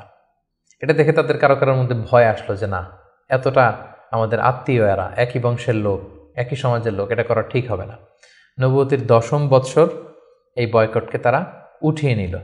কিন্তু তার চেয়েও দুঃখজনক ঘটনা আমাদের জন্য সামনে অপেক্ষা করছে। সেটা হচ্ছে নবুয়তের 10ম বৎসর রাসূল সাল্লাল্লাহু আলাইহি ওয়াসাল্লামের এই চাচা আবু তালেব ইন্তেকাল করলো, যিনি রাসূল ইসলামকে পলিটিক্যাল শেল্টার দিতেন এবং রাসূল ইসলামকে ঘরে যিনি শক্তি যোগাতেন, সাহস যোগাতেন এবং ফিনান্সিয়াল সাপোর্ট দিতেন, তার সেই প্রিয়তমা স্ত্রী খাদিজা রাদিয়াল্লাহু তাআলা আনহা নবুয়তির 10ম বৎসরে চাচার ইন্তেকালের 6 মাস পরে ইন্তেকাল করলেন। রাসূল ইসলাম তখন সাউদা বিনতে জামাআ রাদিয়াল্লাহু তাআলা আনহাকে বিয়ে করলেন। আয়েশা রাদিয়াল্লাহু তাআলা আনহার সাথে বিয়ের কন্ট্রাক্ট অর্থাৎ আকদ হলো, কিন্তু সংসার শুরু হয়নি। কিন্তু এখন তো রাসূল ইসলামকে বাঁচানোর মতো কেউ নেই, শেল্টার দেওয়ার মতো কেউ নেই। এখন তো যে কেউ রাসূল ইসলামের উপর অ্যাটাক করতে পারে। তাই রাসূল ইসলাম পাশের শহর টুইন সিটি তায়েফে চলে গেলেন। তায়েফের লোকদেরকে দাওয়াত দিলেন। নবুয়তির 10ম বছরেই তিনি তায়েফে চলে গেলেন। কিন্তু আমরা তায়েফের ঘটনা জানি। To make the long story short, সেখানে তিনি রিজেক্টেড হলেন, পাথর মারা হলো, রক্তাক্ত হয়ে তিনি ফিরে আসলেন এক খেজুর বাগানের ভেতরে। ফজরের সময় তিনি যখন তেলাওয়াত করছিলেন, একদল জিন যাচ্ছিল এবং তারা রাসূল সাল্লাল্লাহু আলাইহি ওয়াসাল্লামের কণ্ঠের তেলাওয়াত শুনে জিন জাতি ঈমান এনে ফেলল। আল্লাহ তাআলা বোঝাতে চাইলেন, নবী হে, মক্কায় নির্যাতিত হয়ে তায়েফে গিয়েছেন, তায়েফে রক্তাক্ত হয়েছেন, রিজেক্টেড হয়েছেন, তায়েফের লোকেরা আপনার কথা শুনেনি, কিন্তু অদৃশ্য জগতের এক জাতি, জিন জাতি, আপনার এই কথা শুনে ঈমান এনে মুসলমান হয়ে গিয়েছে। সুবহানাল্লাহ। তায়েফে যখন তিনি রিজেক্টেড হলেন, এবার তিনি কোথায় যাবেন? মক্কাতে আসলে এখানে মৃত্যু অপেক্ষা করছে। তায়েফে তিনি আশ্রয় পেলেন না। এবার তিনি মক্কার অনতি দূরে দাঁড়িয়ে একজন লোককে পাঠালেন যে যাও, যে বলো যে কেউ কি নেই আমাকে শেল্টার দিবে। আমার তো এটা আমার শেকড়, জন্মভূমি, আমার বাবা দাদা সবাই এ এলাকার, আমার স্মৃতি, শৈশব কৈশোর সব এখানে। আমি তো তোমাদের সাথে কোনো খারাপ আচরণও কখনো করিনি, কাউকে ঠকাইনি, আমাকে থাকবার জন্য কি কেউ আশ্রয় দিবে না? কেউ তখন আবু জাহেল, উতবা, সাইবার ভয়ে রাসূল সাল্লাল্লাহু আলাইহি ওয়াসাল্লামকে আমান বা সিকিউরিটি দিতে রাজি হলো না। একজন লোক ছাড়া, তিনি হচ্ছেন মুতঈম ইবনে আদি। যদিও সে মুশরিক, কিন্তু রাসূল সাল্লাল্লাহু আলাইহি ওয়াসাল্লামকে শেল্টার বা আমান দেওয়ার জন্য রাজি হলো। আল্লাহর মেহেরবানি, এই মুশরিক মুতঈম ইবনে আদির শেল্টারে রাসূল সাল্লাল্লাহু আলাইহি ওয়াসাল্লাম মক্কায় ঢুকলেন, তাওয়াফ করলেন, মক্কায় থাকতে আরম্ভ করলেন। কিন্তু মক্কার পরিবেশ পরিস্থিতি মোটেও রাসূল সাল্লাল্লাহু আলাইহি ওয়াসাল্লামের অনুকূলে নয়। রাসূল সাল্লাল্লাহু আলাইহি ওয়াসাল্লাম খুব কষ্টে দিনাতিপাত করতে লাগলেন। কিছুদিন আগে চাচা হারিয়েছেন, ঘরের স্ত্রী খাদিজা রাদিয়াল্লাহু তাআলা আনহাকে হারিয়েছেন, তায়েফে যে নির্যাতিত হয়েছেন, ডানে বায়ে সামনে পেছনে সাহস যোগানোর মতো কেউ নেই। রাসূল সাল্লাল্লাহু আলাইহি ওয়াসাল্লামের হৃদয়টা ভেঙে চুরমার খান খান। ঠিক সে মুহূর্তে নবুয়তির 11তম বৎসরে রাসূল সাল্লাল্লাহু আলাইহি ওয়াসাল্লামের হৃদয়টাকে আনন্দ দিয়ে ভরে দেবার জন্য স্পেশাল মিটিংয়ে রাসূল সাল্লাল্লাহু আলাইহি ওয়াসাল্লামকে ডেকে নিলেন আল্লাহ তাআলা তার আরশে। আল্লাহ তাআলা নাজিল করলেন, সুবহানাল্লাযী আসরা বিআবদিহি লাইলাম মিনাল মাসজিদিল হারাম ইলাল মাসজিদিল আকসা। তিনি মসজিদে হারাম থেকে এক রাত্রিবেলা রাসূল সাল্লাল্লাহু আলাইহি ওয়াসাল্লামকে জিবরাইল আলাইহিস সালামের মারফত তিনি মসজিদে আকসায় নিলেন। সেখান থেকে 7 আকাশ ভ্রমণ করিয়ে আল্লাহর আরশে নিয়ে গেলেন। সুবহানাল্লাহ। সেখানে সালাত ফরজ করা হলো। রাসূল সাল্লাল্লাহু আলাইহি ওয়াসাল্লামের সাথে একান্তে আল্লাহ তাআলা কথোপকথন করলেন। রাসূল সাল্লাল্লাহু আলাইহি ওয়াসাল্লামের মন ভালো করে দিলেন। মেরাজ থেকে তিনি ফিরে আসলেন, কিন্তু এখন যাবেন কোথায়? মক্কায় তো থাকার পরিবেশ নেই। তখন তিনি ওনার গ্লোবাল নেভিগেশন এটা বাড়ানোর জন্য ট্রাই করলেন যে ফরেন লোক আমি পাই কিনা, যে বিদেশে কোথাও যেয়ে থাকা যায় কিনা প্রবাসে। রাসূল সাল্লাল্লাহু আলাইহি ওয়াসাল্লাম তখন হজের মৌসুমটাকে বেছে নিলেন, কারণ হজে মক্কায় হাজার হাজার লোক চারদিক থেকে আসতো এবং হজের মৌসুমগুলোতে আবু জাহেল, উতবা, সাইবা, ওয়ালিদ ইবনে মুগীরা তারা মক্কায় প্রবেশের যে প্রধান ফটক বা গেটে সেখানে দাঁড়িয়ে হাজিদেরকে বলতো, খবরদার, মক্কার যেখানে মনে চায় যাও, মানাসিকুল হজ পালন করো, কিন্তু মক্কায় একজন পাগল আছে, তার নাম মুহাম্মদ, তার কাছে যেও না, সে এমন কথা বলবে তোমাকেও পাগল বানায় ফেলবে। আমরা জানি যে আল ইনসানু হারিসুন আলা মা মুনিআ, মানুষকে যেটা থেকে বারণ করা হয় মানুষের সেটার ব্যাপারে আগ্রহ থাকে বেশি। সবাই তখন মক্কায় যে খুঁজতে আরম্ভ করলো যে কে এই মুহাম্মদ। যারাই রাসূল সাল্লাল্লাহু আলাইহি ওয়াসাল্লামের কাছে আসতো, রাসূল সাল্লাল্লাহু আলাইহি ওয়াসাল্লাম তাদেরকে আল্লাহ নাজিল করা কোরআন তেলাওয়াত শোনায় দিতেন এবং রাসূল সাল্লাল্লাহু আলাইহি ওয়াসাল্লামের কণ্ঠে কোরআন তেলাওয়াত শুনে এরকম অনেক ভিনদেশি মুসলমান হয়ে গিয়েছিল। সুবহানাল্লাহ বিহামদি। কিন্তু রাসূল সাল্লাল্লাহু আলাইহি ওয়াসাল্লামের তো একটা সেটেলমেন্ট লাগবে। কোথায় যাবেন তিনি? তিনি মিনাতে এবং আকাবাতে খুঁজতে আরম্ভ করলেন। নবুয়তির 11তম বৎসরে খুঁজতে খুঁজতে হঠাৎ মিনার একটা টেন্টে, তাঁবুতে তিনি ঢুকলেন। 6 জন লোক সেখানে বসা। রাসূল সাল্লাল্লাহু আলাইহি ওয়াসাল্লাম জিজ্ঞেস করলেন, তোমরা কারা? তারা বলল, আমরা খাজরাজ গোষ্ঠীর মানুষ, ইয়াসরিব আমাদের বাড়ি। মদিনার পুরো নাম ছিল ইয়াসরিব। তাদের সংখ্যা ছিল মাত্র 6 জন। সুবহানাল্লাহ। আসলে পৃথিবীতে যত বড় কাজ হয়েছে, যত বিপ্লব হয়েছে, এগুলো কিন্তু হয়েছে সামান্য কয়েকজন লোক থেকে শুরু হয়েছে, পরে এটা বিপ্লবের রূপ নিয়েছে। এই যে দেখেন ইমানের বীজ আল্লাহ তাআলা কিভাবে এই 6 জন লোকের মাধ্যমে মদিনাতে পৌঁছাবে। রাসূল সাল্লাল্লাহু আলাইহি ওয়াসাল্লাম বললেন, তোমরা খাজরাজের 6 জন? কোন খাজরাজ, কোন ইয়াসরিব? ওই যে ইয়াসরিবের পাশে ইহুদিরা বাস করে, তারা বললেন হ্যাঁ। রাসূল সাল্লাল্লাহু আলাইহি ওয়াসাল্লাম বললেন, তোমাদের কি কিছু সময় হবে, আমি তোমাদের কিছু শোনাবো? তারা বললেন হ্যাঁ, শোনান। রাসূল সাল্লাল্লাহু আলাইহি ওয়াসাল্লাম কোরআনের আয়াত তেলাওয়াত করলেন। তারা যতই শুনতে লাগলো অভিভূত হতে লাগলো, মোহিত হতে লাগলো। রাসূল সাল্লাল্লাহু আলাইহি ওয়াসাল্লামের হাতে হাত রেখে শাহাদা পরে তারা মুমিন হয়ে গেল। এবং রাসূল সাল্লাল্লাহু আলাইহি ওয়াসাল্লাম বললেন, যাও তোমরা এই কোরআনের কথা, আমি যে নবী, আমি যে শেষ নবী, এই কথা তোমাদের লোকালয়ে, তোমাদের জনপদে যেয়ে তোমরা বলো।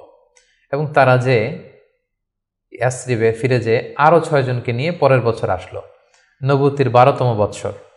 রাসূল সাল্লাল্লাহু আলাইহি ওয়াসাল্লাম খুঁজে খুঁজে হাজীদের তাঁবু খুঁজে খুঁজে সেই 12 জনের তাঁবুতে গেলেন এবং তারা 12 জন রাসূল সাল্লাল্লাহু আলাইহি ওয়াসাল্লামের হাতে হাত রেখে একটা শপথ করেছিলেন। এটাকে বলা হয় বাইআতুল আকাবা আল উলা, আকাবার প্রথম শপথ। মিনার পাশেই যে পাহাড় বেষ্টিত এরিয়া, এটাকে আকাবা বলে। এই আকাবার প্রথম শপথে 12 জন তারা রাসূল সাল্লাল্লাহু আলাইহি ওয়াসাল্লামের হাতে হাত রেখে শপথ করলো যে, নবী আপনি যা বলেন আমরা তাই শুনবো, আপনি যে আদেশ দেন সেটাই আমরা মাথা পেতে নেব। রাসূল সাল্লাল্লাহু আলাইহি ওয়াসাল্লাম খুশি হলেন, তার হৃদয়ে আশার সঞ্চার হলো যে না, হয়তো ইয়াসরিবে আমি চলে যেতে পারবো। এবং এই 12 জনকে সাথে করে রাসূল সাল্লাল্লাহু আলাইহি ওয়াসাল্লাম মক্কার একজন নমুসলিম সাহাবীকে পাঠালেন, যার নাম হচ্ছে মুসআব। বললেন যে, মুসআব তুমি অন বিহাফ অফ মি, কোরআনের আয়াতগুলো, ইসলামের যে বিধানগুলো এসেছে এগুলো এই 12 জনের সাথে তুমি ইয়াসরিবে চলে যাও as a brand ambassador of Islam. ইসলামের প্রথম অ্যাম্বাসেডর হিসেবে তিনি মক্কা থেকে মদিনায় গিয়েছিলেন। এবং মুসআব ছিলেন খুব ড্যাশিং চেহারার একজন সাহাবী। তার আতরের ঘ্রাণ, যে দামি পারফিউম তিনি ইউজ করতেন, এটা শুকে এই ঘ্রাণ যারা পেয়েছে তারা বিমোহিত হয়েছে সবসময়। দেখেন একজন দায়ীর কোয়ালিটি কিন্তু এটা, তাকে খুব স্মার্ট হতে হবে। এবং রাসূল সাল্লাল্লাহু আলাইহি ওয়াসাল্লামের খুব চমৎকার সিলেকশন, তিনি মুসআব ইবনে উমাইরকে এই কাজের জন্য সিলেক্ট করেছেন। এই 12 জনকে নিয়ে মুসআব রাদিয়াল্লাহু তাআলা আনহু তিনি ইয়াসরিবে ফিরে গেলেন এবং তিনি অল্প কিছুদিনের ব্যবধানে কয়েকশো মানুষকে মুসলিম বানিয়ে ফেললেন। সুবহানাল্লাহ বিহামদিহি। ইসলামের বাণী তিনি প্রচার করে ফেললেন। এবং রাসূল সাল্লাল্লাহু আলাইহি ওয়াসাল্লাম তখন নও-মুসলিম যারা অবশিষ্ট ছিল তাদের সবাইকে ইয়াসরিবে চলে যেতে বললেন, যেহেতু মুসআব রাদিয়াল্লাহু তাআলা আনহু সেখানে যে একটা গ্রাউন্ড তৈরি করেছেন, সেখানে মুসলমানদের দল ভারী হতে শুরু করেছে। রাসূল সাল্লাল্লাহু আলাইহি ওয়াসাল্লাম নও-মুসলিম সাহাবীদেরকে ওখানে পাঠালেন এবং তার পরের বছর নবুয়তির 13তম বৎসরে আবার সেই মিনার হাজি ক্যাম্পে রাসূল সাল্লাল্লাহু আলাইহি ওয়াসাল্লাম অপেক্ষা করলেন যে দেখি মুসআব ইবনে উমাইর এবং সেই 12 জন তারা কি করে। তারা 13তম বৎসরে 75 জন নিয়ে 75% তারা নিয়ে রাসূল সাল্লাল্লাহু আলাইহি ওয়াসাল্লামের হাতে বায়াত গ্রহণ করেছিলেন। এবং সম্মানিত সুধী, এবারের বায়াতটা ছিল পলিটিক্যাল বাইয়া। নবুয়তির 12তম বৎসরে 12 জন সাহাবী, যারা 12 জন শপথ নিয়েছিল, সেটা ছিল বাইয়াতুল আকাবাল উলা। এবার 75 জন নিল পলিটিক্যাল বাইয়া, বাইয়াতুল আকাবা সানিয়া, যে শুধু আমার আনুগত্য না, আমার জীবন মানে তোমাদের জীবন, তোমাদের জীবন আমার জীবন, তোমরা তোমাদের জীবন বাঁচানোর জন্য যা করবে আমি নবীকে বাঁচানোর জন্য তাই করতে হবে। আদাম বিদ্দাম আল হাদাম আল হাদাম। তারা পলিটিক্যাল বাইয়া আনিল এবং রাসূল সাল্লাল্লাহু আলাইহি ওয়াসাল্লামকে বলল যে, ইয়া রাসূলুল্লাহ, আপনার জন্য আমাদের জীবন কুরবান। The land of Yathrib is completely ready for you, we just waiting for your arrival. আমরা আপনার আগমনের, শুভাগমনের অপেক্ষায়, আপনি আসুন, আমরা আপনাকে সাপোর্ট দিব, আমরা সেখানে ইসলামী সাম্রাজ্য গড়ে তুলব। রাসূল সাল্লাল্লাহু আলাইহি ওয়াসাল্লাম তিনি আশা পেলেন এবং আল্লাহ তাআলা ইঙ্গিত দিলেন যে মুহাম্মদ, তোমাকে সেই ইয়াসরিবে ফিরে যেতে হবে। রাসূল সাল্লাল্লাহু আলাইহি ওয়াসাল্লাম বললেন, তোমাদের মধ্য থেকে আমি 12 জনকে নাকিব বানাতে চাই, 12 জন লিডার, তোমরা যে ইসলাম প্রচার করবে। তারা গেল এবং ঠিক এই বাইআতুল আকাবা সানিয়ার 2.5 মাস পরে রাসূলুল্লাহ সাল্লাল্লাহু আলাইহি ওয়াসাল্লাম হিজরত করলেন। হিজরতের ব্যাপারে আমার বিভিন্ন আলোচনাতে আমরা সেখানে ফুটিয়ে তুলেছি। আজকের এই পর্বে, যেহেতু এটা একটা সংক্ষিপ্ত পর্ব এবং এক পর্বে আমরা পুরো জীবনীকে কভার করতে চাচ্ছি, আমরা হিজরত নিয়ে বিস্তারিত আলোচনা করতে পারছি না। প্রিয় সুধী, এবার আমরা রাসূল সাল্লাল্লাহু আলাইহি ওয়াসাল্লামের জীবনীর তৃতীয় পর্ব বা তৃতীয় ভাগ শুরু করব, যেটা আমরা বলেছিলাম হিজরতের পর থেকে শুরু করে ইন্তেকাল পর্যন্ত। রাসূল সাল্লাল্লাহু আলাইহি ওয়াসাল্লাম হিজরত করে সাইয়েদনা আবু বকর রাদিয়াল্লাহু তাআলা আনহুকে নিয়ে মদিনায় আসলেন। মদিনাবাসী আনন্দিত, উচ্ছ্বসিত, উদ্বেলিত রাসূল সাল্লাল্লাহু আলাইহি ওয়াসাল্লামকে পেয়ে। রাসূল সাল্লাল্লাহু আলাইহি ওয়াসাল্লাম প্রথমে এসেই কুবা একটা এলাকা আছে, কোবা পল্লীতে তিনি কয়েকদিন থাকলেন এবং সেখানে একটা ছোট্ট মসজিদ নির্মাণ করলেন। তারপর তিনি মদিনাতে গেলেন। আসলে জায়গাটা ছিল ইয়াসরিব, তিনি যে জায়গাটার নাম পরিবর্তন করে মাদিনা করলেন, মাদিনাতুন নবী বা তয়্যিবা, পবিত্র নগরী। সেখানে যে ইয়াসরিবে যেও তিনি একটি মসজিদ প্রতিষ্ঠা করলেন, যে মসজিদটা হচ্ছে মসজিদে নববী, নবীর প্রতিষ্ঠিত মসজিদ। এবং এই মসজিদে তিনি 10 বছর ইমামতি করেছেন। এই মসজিদটাই ওনার সব কিছু ছিল। ফরেন ডেলিগেশন আসলে এখানে দেখা করতেন, এখানে তিনি আহলে সুফাদেরকে শিক্ষা দিতেন। এটাই ইউনিভার্সিটি ছিল, এটাই হাইকোর্ট, এটাই সুপ্রিম কোর্ট। এখানে বিচার কার্য পরিচালনা করতেন, এখান থেকে তিনি সামরিক অভিযানগুলো পরিচালনা করতেন। মদিনাতে তিনি এসে দেখলেন যে মদিনাতে হিজরত করা সাহাবারা, মদিনায় যারা মুসলিম হয়েছে তারা, তার মানে মুসলিম একটা কমিউনিটি। আবার দেখলেন কিছু মুশরিক কমিউনিটি আছে যারা এখনও মুসলিম হয়নি। আবার তিনি দেখলেন যে ইহুদিদের একটা কমিউনিটি আছে, 3 দিকে তারা থাকে। তাদের 3টা গোত্র, বনু কাইনুকা, বনু নাদির, বনু কুরাইদা। তিনি ভাবলেন যে সবাই মিলে একটা সংঘবদ্ধ আমাদের চার্টার থাকা দরকার। তিনি তাদের সবার সাথে বসলেন, তিনি মদিনা চার্টার করলেন, যেটাকে মদিনা সনদ বলা হয়। সুবহানাল্লাহ। তিনি মদিনা চার্টারে উল্লেখ করলেন যে আমরা মদিনাকে রক্ষার জন্য মুসলিম, প্যাগানস, জিউস সবাই এক, আমরা একে অপরের সাথে মিত্রতা থাকবে এবং বহিঃশত্রুর আক্রমণ থেকে আমরা একে অপরকে রক্ষা করব। এবং তিনি মক্কা থেকে যারা হিজরত করে এসেছেন মুহাজির সাহাবী, এবং মদিনাতে যারা এই মুহাজির সাহাবীদেরকে অ্যাকোমোডেট করেছেন, ওয়েলকাম করেছেন, আনসার সাহাবী, তাদের মধ্যে তিনি ভ্রাতৃত্বের বন্ধন প্রতিষ্ঠা করলেন। শুরু হলো মদিনার নতুন জার্নি। প্রথম বছরে অর্থাৎ প্রথম হিজরিতে তিনি এই কাজগুলো করলেন। দ্বিতীয় হিজরিতে একটা সিগনিফিক্যান্ট ঘটনা ঘটলো, সেটা হচ্ছে কেবলা চেঞ্জ করে দেয়া হলো। রাসূল সাল্লাল্লাহু আলাইহি ওয়াসাল্লাম মদিনাতে এসে 16-17 মাস বাইতুল মাকদাসের দিকে হয়ে নামাজ পড়তেন, কিন্তু চাইতেন যে মক্কায় যদি আল্লাহ তাআলা চেঞ্জ করে দিতেন কতই না ভালো হতো। আল্লাহ তাআলা চেঞ্জ করে দিলেন। আল্লাহ বললেন, ফাওয়াল্লি ওয়াজহাকা শাতরাল মসজিদুল হারাম, নবী হে আপনি মসজিদুল হারামের দিকে মুখ ফিরিয়ে এখন থেকে নামাজ পড়বেন। এটা দ্বিতীয় হিজরির ঘটনা। দ্বিতীয় হিজরির সবচাইতে গুরুত্বপূর্ণ ইনসিডেন্ট হচ্ছে দ্য ব্যাটল অফ বাদার, গজওয়াত বাদার, বদরের যুদ্ধ। কারণ কুরাইশরা তো তারা দেখলো যে না, মুহাম্মদ হাতছাড়া হয়ে গেল, সব মুসলিমরা হাতছাড়া হয়ে গেল, তাদেরকে তো সহজে ছেড়ে দেওয়া যায় না। তখন একটা যুদ্ধ হলো, বিশাল যুদ্ধ। রাসূল সাল্লাল্লাহু আলাইহি ওয়াসাল্লাম একটা ক্যারাভান আটকাতে গেলেন, কিন্তু তারা খবর পাঠালো যে মুহাম্মদ তার সৈন্য নিয়ে অ্যাটাক করছে। তারা 1000 সৈন্য নিয়ে আসলো বদরের প্রান্তরে, মদিনা থেকে 70-80 কিলো দূরে। মুসলমানদের সংখ্যা ছিল মাত্র 314 জন। বিশাল রক্তক্ষয়ী যুদ্ধ হলো। আল্লাহ তাআলা মুসলিমদেরকে ফেরেশতা দিয়ে, আসমানি মাদাদ দিয়ে সাহায্য করলেন। আল্লাহ বললেন, ওয়ালাকাদ নাসারাকুমুল্লাহু বিবাদরি ওয়া আনতুম আদিল্লাহ, আল্লাহ তোমাদেরকে বদরের প্রান্তরে সহায়তা করেছিলেন, তোমরা খুব দুর্বল ছিলে, ফেরেশতা দিয়ে আমি তোমাদেরকে সহযোগিতা করেছি, বিজয় এনে দিয়েছি। মুসলিমরা বিজয় লাভ করলো।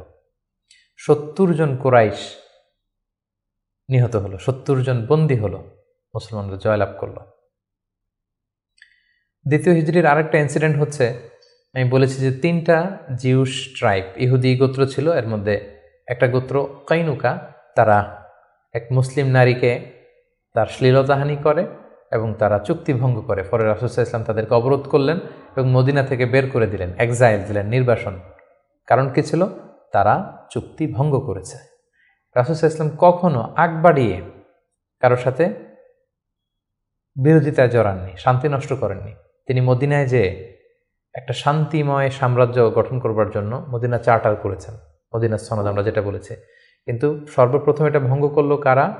বনু কাইনুকা নামে যে ইহুদি গোত্র আছে তারা। ফলে রাসূল সাল্লাল্লাহু আলাইহি ওয়াসাল্লাম তাদেরকে নির্বাসন দিলেন। এবং দ্বিতীয় হিজরিতে রোজার বিধান এবং যাকাতের বিধানকে ফরজ করা হলো। তৃতীয় হিজরির সবচেয়ে গুরুত্বপূর্ণ ঘটনা হচ্ছে উহুদের যুদ্ধ। কারণ 1 বছর আগে দ্বিতীয় হিজরিতে কুরাইশদের 70 জন নিহত হয়েছে, 70 জন বন্দী হয়েছে। তাদের যেই ক্ষত, ঘা, এটা শুকায়নি। সেটা শোধ নেওয়ার জন্য, প্রতিশোধ নেওয়ার জন্য তারা আসলো 3000 সৈন্য নিয়ে। মুসলিমরা ছিল মাত্র 1000। ইনিশিয়ালি রাসূল সাল্লাল্লাহু আলাইহি ওয়াসাল্লামের কিছু দিক নির্দেশনা অমান্য করার কারণে মুসলিমরা পরাজিত হতে আরম্ভ করলো, কিন্তু শেষের দিকে তারা আবার যুদ্ধে একটা ব্যালেন্স তৈরি করলো। কিন্তু তারপরেও 70 জন মুসলিম এই যুদ্ধে শহীদ হয়েছেন। এবং রাসূল সাল্লাল্লাহু আলাইহি ওয়াসাল্লাম তার প্রিয়তম চাচা হামজা ইবনে আব্দুল মুত্তালিব, যাকে সাইয়্যিদুশ শুহাদা ঘোষণা দেওয়া হয়েছে, এবং যে মুসআব ইবনে উমাইরকে দ্য ফার্স্ট অ্যাম্বাসেডর করে তিনি পাঠিয়েছিলেন, এই যুদ্ধে তিনিও শহীদ হয়েছেন। ৭০ জন সাহাবীকে রাসূল সাল্লাল্লাহু আলাইহি ওয়াসাল্লাম হারিয়েছেন সেই যুদ্ধে। তৃতীয় হিজরিতে রাসূল সাল্লাল্লাহু আলাইহি ওয়াসাল্লাম হাফসা রাদিয়াল্লাহু তাআলা আনহাকে বিয়ে করেন, জাইনাব বিনতে খুজাইমাকে বিয়ে করেন, এবং তৃতীয় হিজরি সনে ফাতিমা রাদিয়াল্লাহু তাআলা আনহা, আলী রাদিয়াল্লাহু তাআলা আনহার ঘরকে উজালা করে রাসূল ইসলামের প্রথম নাতি হাসান রাদিয়াল্লাহু তাআলা আনহু জন্মগ্রহণ করেছিলেন।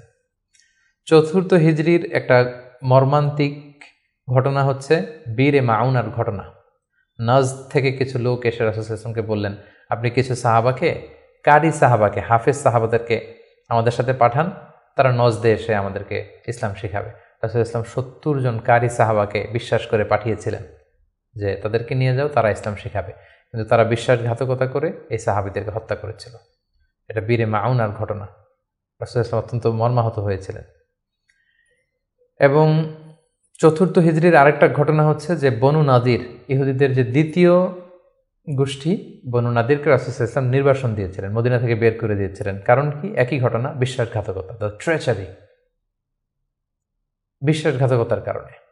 রাসূল ইসলাম আবু বকর, ওমর ফারুককে নিয়ে রক্তপণ কালেকশন করবার জন্য সেখানে গিয়েছিলেন, এবং তারা বলল যে হ্যাঁ, আমরা এটাতে অংশগ্রহণ করবো, আপনি আসুন। কিন্তু তারা প্ল্যান করে রেখেছিল যে রাসূল ইসলামকে এমন একটা ঘরের নিচে বসাবেন, যেই ঘরের উপর থেকে একজন ইহুদি বড় একটা পাথরের খণ্ড রাসূল ইসলামের মাথায় নিক্ষেপ করবেন, যাতে রাসূল ইসলাম সেখানে নিহত হন। এই প্ল্যান করে রাসূল ইসলামকে ঠিক ওই লোকেশনে যখন ডাকলেন, রাসূল ইসলাম যাচ্ছিলেন, ইন দ্য মিন টাইম আল্লাহ তাআলা রাসূল ইসলামকে সব জানিয়ে দিলেন তাদের কনস্পাইরেসি। জিবরাইল আলাইহিস সালাম বললেন, ইয়া রাসূলুল্লাহ, এই মুহূর্তে এখান থেকে আপনি চলে যান মদিনায়। মদিনায় আসলেন, এসে বিশাল বাহিনী গঠন করে বনু নাদিরকে তিনি ঘেরাও করলেন এবং তাদেরকে এই এলাকা থেকে উৎখাত করলেন এই বিশ্বাসঘাতকতার কারণে। যেহেতু মদিনা চার্টার ছিল একে অপরের শুভ কামনা করবে, শুভাকাঙ্ক্ষী হবে, মিত্র হিসেবে কাজ করবে, কিন্তু তারা রাসূল সাল্লাল্লাহু আলাইহি ওয়াসাল্লামকে হত্যার ষড়যন্ত্র করেছিল। তাদেরকে রাসূল সাল্লাল্লাহু আলাইহি ওয়াসাল্লাম এখান থেকে বের করে দিলেন।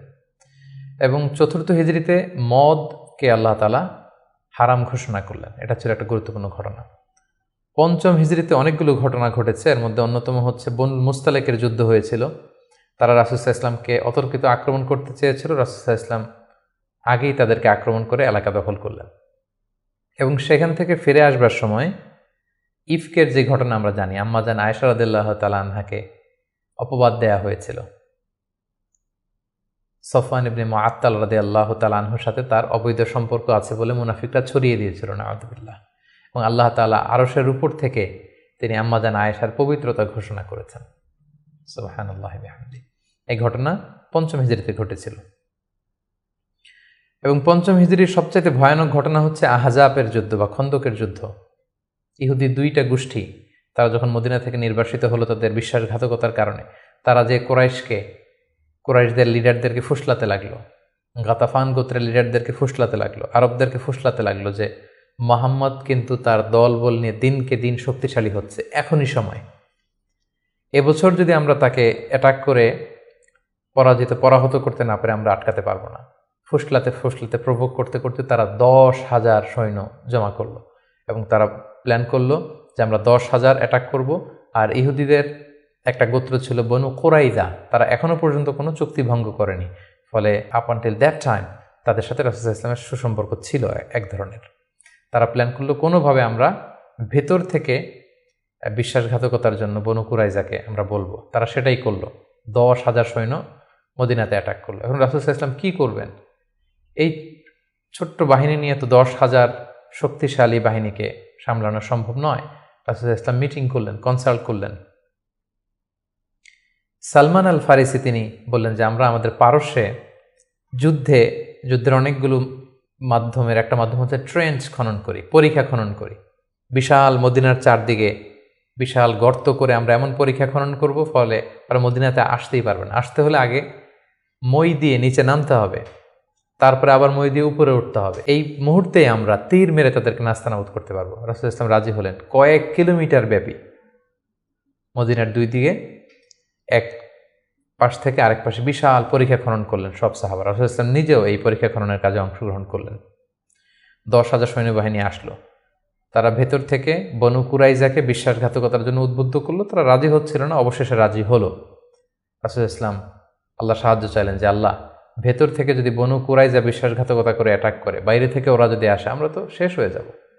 আল্লাহ তাআলা এমন তুফান দিলেন, এমন বাতাস দিলেন, এমন ঠান্ডা আবহাওয়া দিলেন, 10,000 সৈন্য, অস্ত্র শস্ত্রে সজ্জিত সৈন্য নাস্তানাবুদ হয়ে লণ্ডভণ্ড হয়ে কে কোথায় গেল, কাদের তাবু ভেঙে কে কোন দিকে ছুটলো, তারা নিজেরাও টের পেল না। এভাবে আল্লাহ তাআলা এই কনফেডারেটস, এই বিশাল বাহিনীর হাত থেকে রাসূল সাল্লাল্লাহু আলাইহি ওয়াসাল্লামকে, মদিনাবাসীকে রক্ষা করলেন। রাসূল সাল্লাল্লাহু আলাইহি ওয়াসাল্লাম এবার তলোয়ার নামিয়ে ফেলতে চাইলেন। জিবরাইল আলাইহিস সালাম বললেন, ইয়া রাসূলুল্লাহ, আপনি যুদ্ধ শেষ করেছেন, আমরা তো করিনি। বনু কুরাইজার কথা কি ভুলে গেছেন? ইহুদিদের যে একটা ট্রাইব, যারা বিশ্বাসঘাতকতা করলো, তাদেরকে অ্যাটাক করুন। রাসূলুল্লাহ সাল্লাল্লাহু আলাইহি সাল্লাম ৫ম হিজরিতে এবার বনু কুরাইজাকে অ্যাটাক করলেন। পরে তারা বাধ্য হলো তাদের মিত্র সাদ বিন মুআজ রাদিয়াল্লাহু তাআলা আনহু যেটা বলবে এটাই ফয়সালা হবে। দীর্ঘদিন তারা রাসূল সাল্লাল্লাহু আলাইহি ওয়াসাল্লাম তাদেরকে চারদিক থেকে ঘেরাও করে রাখলো। পরে সাদ বিন মুআজ বললেন যে এটা বড় বিশ্বাসঘাতকতা, তাদের এই বিশ্বাসঘাতকতা যদি সফল হতো আমরা সবাই মারা যেতাম। সো আমার রায় হচ্ছে তাদের এই বিশ্বাসঘাতকতার শাস্তি হতে হবে অনেক বড়। তাদের মধ্য থেকে যারা মুসলিমদের বিরুদ্ধে তলোয়ার ধরেছে তাদেরকে এক্সিকিউশন করা হবে, তাদের নারীদেরকে বন্দী করা হবে। রাসূল সাল্লাল্লাহু আলাইহি ওয়াসাল্লাম সাদ বিন মুআজের এই পরামর্শকে মেনে নিলেন, এই রায়কে মেনে নিলেন। ৬ষ্ঠ হিজরিতে রাসূলুল্লাহ সাল্লাল্লাহু আলাইহি সাল্লাম তিনি স্বপ্ন দেখলেন যে তিনি উমরা করছেন। এবং আমরা জানি নবীদের স্বপ্ন হচ্ছে ওহী। তিনি সাহাবীদের কাছে স্বপ্নের কথা জানালেন। ১৪০০ সাহাবীকে নিয়ে তিনি উমরা করতে গেলেন। কিন্তু আমরা জানি যে উমরা করতে যেতে হবে মক্কায়। মক্কায় তো শত্রুর বসবাস, কুরাইশরা। তারা রাসূল সাল্লাল্লাহু আলাইহি ওয়াসাল্লামকে ঢুকতে দিল না। সাহাবারা বললেন, ইয়া রাসূলুল্লাহ, যুদ্ধের ঘোষণা দিন, আমরা যুদ্ধ করব। রাসূল সাল্লাল্লাহু আলাইহি ওয়াসাল্লাম বললেন, আমি যুদ্ধ করতে আসিনি, আমি উমরা করতে এসেছি। তখন সেখানে রাসূল সাল্লাল্লাহু আলাইহি ওয়াসাল্লাম তাদের সাথে একটা ট্রিটি করলেন, পিস ট্রিটি, যেটাকে ঐতিহাসিকরা হুদায়বিয়া সন্ধি বলা হয়। এটা ৬ষ্ঠ হিজরির জিলকদ মাসে হয়েছিল। সেখানে ট্রিটিতে বলা হয়েছে যে এবছর মুসলমানরা উমরা করতে পারবে না, ফিরে যাবে উমরা ছাড়াই। আগামী বছর আমরা সুযোগ দিব, তবে মাত্র ৩ দিনের জন্য আসবে, কোনো অস্ত্র ছাড়া উমরা করে চলে যাবে। সাহাবীরা এটা মানতেই চাচ্ছিলেন না। রাসূল সাল্লাল্লাহু আলাইহি ওয়াসাল্লাম বললেন যে থামো, আমরা এটাতেই রাজি। এবং তারা আরও কিছু ধারা দিল এই সন্ধির, যে মক্কা থেকে কেউ যদি মদিনাতে যায় মুসলিম হয়ে, মদিনাবাসী তাদেরকে ফেরত দিতে হবে। কিন্তু মদিনা থেকে কেউ মক্কায় আসলে মক্কাবাসী ফেরত দিতে বাধ্য থাকবে না। আর দুই পক্ষের সাথে যে কেউ অ্যালায়েন্স করতে পারবে। ফলে বনু খুজাআ গেল রাসূল সাল্লাল্লাহু আলাইহি ওয়াসাল্লামের পক্ষে, বনু বকর গেল কুরাইশদের পক্ষে। এভাবে হুদায়বিয়ার সন্ধিটি হলো। সাহাবারা কেউ মানতে পারল না। রাসূল সাল্লাল্লাহু আলাইহি ওয়াসাল্লাম বললেন, সন্ধি স্বাক্ষরিত হয়ে গিয়েছে, সবাই মাথার চুল হলক করে হালাল হয়ে যাও, আমরা এখন মদিনায় ফিরে যাব। কেউ হালাল হচ্ছিল না। পরে উম্মে সালামা রাদিয়াল্লাহু তাআলা আনহার পরামর্শে রাসূল সাল্লাল্লাহু আলাইহি ওয়াসাল্লাম নিজেই তার পশু জবাই করলেন, নিজের মাথা নিজে হাল্লাক দিয়ে তিনি মাথা মুন্ডন করলেন। ফলে সবাই সেটি করল। সাহাবীদের কাছে মনে হচ্ছিল যে এটা একটা অপমান। ১৪০০ সাহাবী মুসলিম, সাদা এহরামের কাপড় পরে আমরা আসলাম, কিন্তু আমাদেরকে ঢুকতে দেয়া হলো না। রাসূল সাল্লাল্লাহু আলাইহি ওয়াসাল্লাম বললেন, না, এই সন্ধি আল্লাহ তাআলা বলেছেন যে ইন্না ফাতাহনা আলাকা ফাতহাম মুবিনা, নবী হে, তোমাদেরকে আমি বিজয় দিব। এবং চূড়ান্ত বিজয়ের জন্য এই সন্ধিটা গুরুত্বপূর্ণ ছিল। কারণ এখন দাওয়াতি কাজ চারদিকে ছড়িয়ে দেওয়ার জন্য কিছুদিন যুদ্ধ বিগ্রহ বন্ধের দরকার আছে। আল্লাহ তাআলা এই সন্ধির মাধ্যমে কেমন যেন মুসলমানদেরকে সেই ফেভারটিই দিলেন, সেই সুযোগটি করে দিলেন। সুবহানাল্লাহ। ৭ম হিজরির গুরুত্বপূর্ণ একটি ঘটনা হচ্ছে খায়বার যুদ্ধ। রাসূল সাল্লাল্লাহু আলাইহি ওয়াসাল্লাম খায়বার বিজয় করলেন। মদিনা থেকে বেশ দূরে ইহুদিদের সেখানে বিশাল পল্লী, বিশাল বসতি, এবং যাদেরকে তিনি নির্বাসন দিয়েছিলেন তারা যে সেখানে বসবাস করছিল। রাসূল সাল্লাল্লাহু আলাইহি ওয়াসাল্লাম খায়বার বিজয় করলেন এবং খায়বার বিজিত হয়েছিল সাইয়েদনা আলী রাদিয়াল্লাহু তাআলা আনহুর হাতে। খায়বার যখন বিজয় হলো, খায়বারের বিশাল ল্যান্ড, খেজুর বাগান, রাসূল সাল্লাল্লাহু আলাইহি ওয়াসাল্লাম এগুলো পেলেন এবং চুক্তিতে আসলেন যে খায়বারের ইহুদিরা তারা সারা বছর জুড়ে যতটুকু খেজুর তারা উৎপাদন করবে এবং ফলমূল চাষ করবে তার অর্ধেক মদিনাতে দেয়া হবে। এবং খায়বার বিজয়ের পর থেকেই কিন্তু বেসিকলি মদিনাতে সাহাবাদের একটু অর্থনৈতিক সচ্ছলতা ফিরে আসলো। এবং ইন দ্য মিন টাইম সেই নবুয়তির ৫ম বছরে যখন অত্যাচার হচ্ছিল, জাফর ইবনে আবি তালেব যখন তার সাথে করে রাসূল সাল্লাল্লাহু আলাইহি ওয়াসাল্লাম অনেককে নমুসলিমকে আবিসিনিয়ায় পাঠিয়েছিলেন, খায়বার বিজয়ের পরে রাসূল সাল্লাল্লাহু আলাইহি ওয়াসাল্লাম তাদেরকে নিয়ে আসলেন, তারা সবাই চলে আসলো। এবং এই ৭ম হিজরিতে রাসূল সাল্লাল্লাহু আলাইহি ওয়াসাল্লাম আশেপাশের বড় বড় যে রাজা আছে, কিং আছে, সুপার পাওয়ার আছে, তাদের কাছে তিনি চিঠি লিখে পাঠালেন যে মিন মুহাম্মদ ইলা হিরাকাল আদিমের রোম। এইভাবে সবার কাছে তিনি চিঠি লিখে পাঠালেন যে আসলিম তাসলাম, সালামুন আলা মানিত্তাবা আলো হুদা, শান্তি তাদের প্রতি যারা হেদায়েতকে মানে। ফলে ইন্টারন্যাশনাল ইসলামকে পৌঁছানোর একটা সুযোগ কিন্তু ঠিক তখন রাসূল সাল্লাল্লাহু আলাইহি ওয়াসাল্লামের হলো। এবং সপ্তম হিজরিতে রাসূল সাল্লাল্লাহু আলাইহি ওয়াসাল্লাম সাহাবাদেরকে নিয়ে উমরা করে আসলেন। এটাকে বলা হয় উমরাতুল কাদা, কারণ আমরা জানি যে ষষ্ঠ হিজরিতে তিনি উমরা করতে পারেননি এবং সেই হুদাইবিয়া সন্ধির একটা ধারা ছিল এবছর ফিরে যেতে হবে, পরের বছর এসে উমরা করবে। রাসূলুল্লাহ সাল্লাল্লাহু আলাইহি ওয়াসাল্লাম পরের বছর যে উমরা করে আসলেন এবং ঠিক সেই বছরই রাসূল সাল্লাল্লাহু আলাইহি ওয়াসাল্লাম মাইমুনা বিনতে হারিস রাদিয়াল্লাহু তাআলা আনহাকে বিয়ে করেছিলেন। অষ্টম হিজরিতে যে সমস্ত ঘটনা ঘটেছে তার মধ্যে থেকে অন্যতম হচ্ছে মুতার যুদ্ধ, রোমকদের বিরুদ্ধে অনেক দূরের যুদ্ধ। 3 জন সেনাপতি রাসূল সাল্লাল্লাহু আলাইহি ওয়াসাল্লাম এখানে ফিক্স করে দিয়েছিলেন, যায়েদ বিন হারিসা, জাফর ইবনে আবি তালেব, আব্দুল্লাহ ইবনে রাওয়াহা। কোনো অভিযানে তিনি 3 জন সেনাপতি দেন না, এই যুদ্ধে 3 জনকে তিনি সেনাপতি করলেন। তারা 3 জনই বুঝতে পেরেছেন যে তারা প্রত্যেকে শহীদ হবেন এবং সেটাই ঘটেছিল। রাসূল সাল্লাল্লাহু আলাইহি ওয়াসাল্লাম তাদের জন্য দোয়া করেছিলেন। সবশেষে খালিদ বিন ওয়ালিদ রাদিয়াল্লাহু তাআলা আনহুর নেতৃত্বে মুতার যুদ্ধ বিজয় হয়। অষ্টম হিজরির সবচাইতে সিগনিফিক্যান্ট ইভেন্ট হচ্ছে ফাতহু মক্কা, মক্কা বিজয়, যেটার কারণ হচ্ছে হুদাইবিয়া সন্ধিতে একটা অ্যালায়েন্স হয়েছিল। বনু খুজা ছিল মুসলিমদের পক্ষে, বনু বকর ছিল কুরাইশদের পক্ষে, এবং কথা ছিল কেউ কাউকে অ্যাটাক করবে না। কিন্তু বনু বকরের কিছু লোক কুরাইশদের সহযোগিতায় অস্ত্র নিয়ে তারা একদিন রাতে বনু খুজাকে অ্যাটাক করে তাদের 20 জনকে নিহত করে। রাসূল সাল্লাল্লাহু আলাইহি ওয়াসাল্লাম এই সন্ধিকে আর অটুট রাখলেন না, এই অপরাধকে বরদাস্ত করলেন না। রাসূল সাল্লাল্লাহু আলাইহি ওয়াসাল্লাম যাতে মাফ করে দেয় এটার জন্য আবু সুফিয়ানকে পাঠানো হয়েছিল, রাসূল সাল্লাল্লাহু আলাইহি ওয়াসাল্লাম মানলেন না। বিশাল এক বাহিনী নিয়ে 10,000 সাহাবীকে নিয়ে তিনি মক্কা অভিমুখে রওনা হলেন এবং তিনি মক্কা বিজয় করলেন। এটাকে ঐতিহাসিকভাবে ফাতহু মক্কা বলা হয়। রাসূল সাল্লাল্লাহু আলাইহি ওয়াসাল্লাম ফিরে আসলেন নিজের জন্মভূমিতে বিজয়ের বেশে। তিনি যে কাবার ভেতরে যত মূর্তি আছে এগুলোকে ভেঙে ফেললেন। বেলাল রাদিয়াল্লাহু আনহুকে বললেন, যাও কাবার উপরে উঠে আজান দাও। আজান দেয়া হলো। রাসূল সাল্লাল্লাহু আলাইহি ওয়াসাল্লাম নামাজ পড়লেন, কাবার ভেতরেও নামাজ পড়লেন। সবচেয়ে বড় 2-1 জন অপরাধীকে তিনি শাস্তি দিয়েছিলেন, বাকি সবাইকে তিনি মাফ করেছিলেন। সবাই ভয়ে কাঁপছিল। রাসূল সাল্লাল্লাহু আলাইহি ওয়াসাল্লাম বললেন যে লা তাসরিবা আলাইকুমুল ইয়াউম, আজকে তোমাদের প্রতি কোনো আক্রোশ নেই, তোমরা আমাদের ভাই, আমার আত্মীয়, আমরা একই এলাকার লোক। রাসূল সাল্লাল্লাহু আলাইহি ওয়াসাল্লাম ক্ষমা করে দিলেন এবং রাসূল সাল্লাল্লাহু আলাইহি ওয়াসাল্লামের ক্ষমার এই নমুনা দেখে সবাই মুসলিম হয়ে গেল। রাসূল সাল্লাল্লাহু আলাইহি ওয়াসাল্লামের হাতে হাত রেখে শাহাদা পাঠ করল। এভাবে মক্কা বিজয় হয়ে গিয়েছিল। মক্কা বিজয়ের পর অষ্টম হিজরির আরেকটা বড় ইনসিডেন্ট হচ্ছে হুনাইনের যুদ্ধ। মক্কাতে রাসূল সাল্লাল্লাহু আলাইহি ওয়াসাল্লাম 19 দিন অবস্থান করলেন। তার মদিনাতে ফিরে আসার আগেই বনু সাকিফ, বনু হাওয়াজিন যারা তায়েফের অধিবাসী, তারা রাসূল সাল্লাল্লাহু আলাইহি ওয়াসাল্লামের উপর অ্যাটাক করার প্ল্যান করলো। রাসূল সাল্লাল্লাহু আলাইহি ওয়াসাল্লাম তাদের প্রতি অভিযান পরিচালনা করলেন। হুনাইন নামক জায়গায় যুদ্ধ হলো। শুরুতে মুসলমানরা পরাস্ত হয়েছিল, কিন্তু পরবর্তীতে মুসলমানরা বিজয় লাভ করল এবং এযাবৎকালে সবচাইতে বেশি গানিমাত, যুদ্ধলব্ধ সম্পদ রাসূল সাল্লাল্লাহু আলাইহি ওয়াসাল্লাম এই হুনাইনের যুদ্ধ থেকে তিনি পেয়েছিলেন। এবং এই যুদ্ধে রাসূল সাল্লাল্লাহু আলাইহি ওয়াসাল্লামের সেই দুধমা হালিমা, দুধবোন শাইমা, তারা বন্দী হয়ে এসেছিল। রাসূল সাল্লাল্লাহু আলাইহি ওয়াসাল্লাম তাদেরকে চিনতে পারলেন, তাদেরকে ক্ষমা করে দিলেন, তাদেরকে অনেক উপর হুকুম দিলেন। নবম হিজরিকে বলা হয় দ্য ইয়ার অফ ডেলিগেশনস, আমাল উফুদ। ইসলাম যেহেতু এখন একটা স্থিতিশীল শক্তিশালী অবস্থায় আছে, মুসলিম সাম্রাজ্য পৃথিবীর বিভিন্ন দেশ থেকে রাসূল সাল্লাল্লাহু আলাইহি ওয়াসাল্লামের সাথে অ্যালায়েন্স করার জন্য, জোট করার জন্য, তারা নিজেদের সমর্থন দেওয়ার জন্য অথবা শাহাদা পাঠ করে মুসলিম হওয়ার জন্য রাসূল সাল্লাল্লাহু আলাইহি ওয়াসাল্লামের কাছে এই বছর এসে নবম হিজরিতে এসে দেখা করতে লাগলো। এবং নবম হিজরিতে একটা বড় যুদ্ধ হয়েছিল যেটাকে তাবুকের যুদ্ধ বলা হয়। নবম হিজরির রজব মাসে রাসূল সাল্লাল্লাহু আলাইহি ওয়াসাল্লাম রোমানদের বিরুদ্ধে যুদ্ধ করার জন্য তিনি অভিযান পরিচালনা করেছিলেন এবং এই সময়টা ছিল প্রচণ্ড গরমের সময় এবং খেজুর পাকার মুহূর্ত।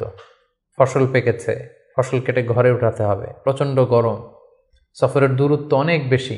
মুনাফিকরা নানা তাল বাহানায় রাসূল সাল্লাল্লাহু আলাইহি ওয়াসাল্লামের কাছে ওজর আপত্তি করল, রাসূল সাল্লাল্লাহু আলাইহি ওয়াসাল্লাম মেনে নিলেন আর মুসলিমদেরকে নিয়ে রাসূল সাল্লাল্লাহু আলাইহি ওয়াসাল্লাম তাবুকে গেলেন।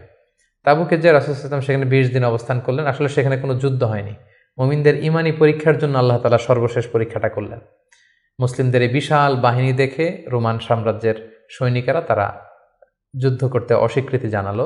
যুদ্ধ ছাড়াই বিজয়ের বেশে রাসূল সাল্লাল্লাহু আলাইহি ওয়াসাল্লাম তাবুক থেকে ফিরে আসলেন। ফিরে আসার পথে রাসূল সাল্লাল্লাহু আলাইহি ওয়াসাল্লামকে জানানো হলো যে মুনাফিকরা একটা বিশেষ মসজিদ বানিয়েছে, সেখানে আপনাকে নিতে চায়। আপনি যে একবার নামাজ পড়াবেন, তারপরে সেখানে তারা ষড়যন্ত্র করবে।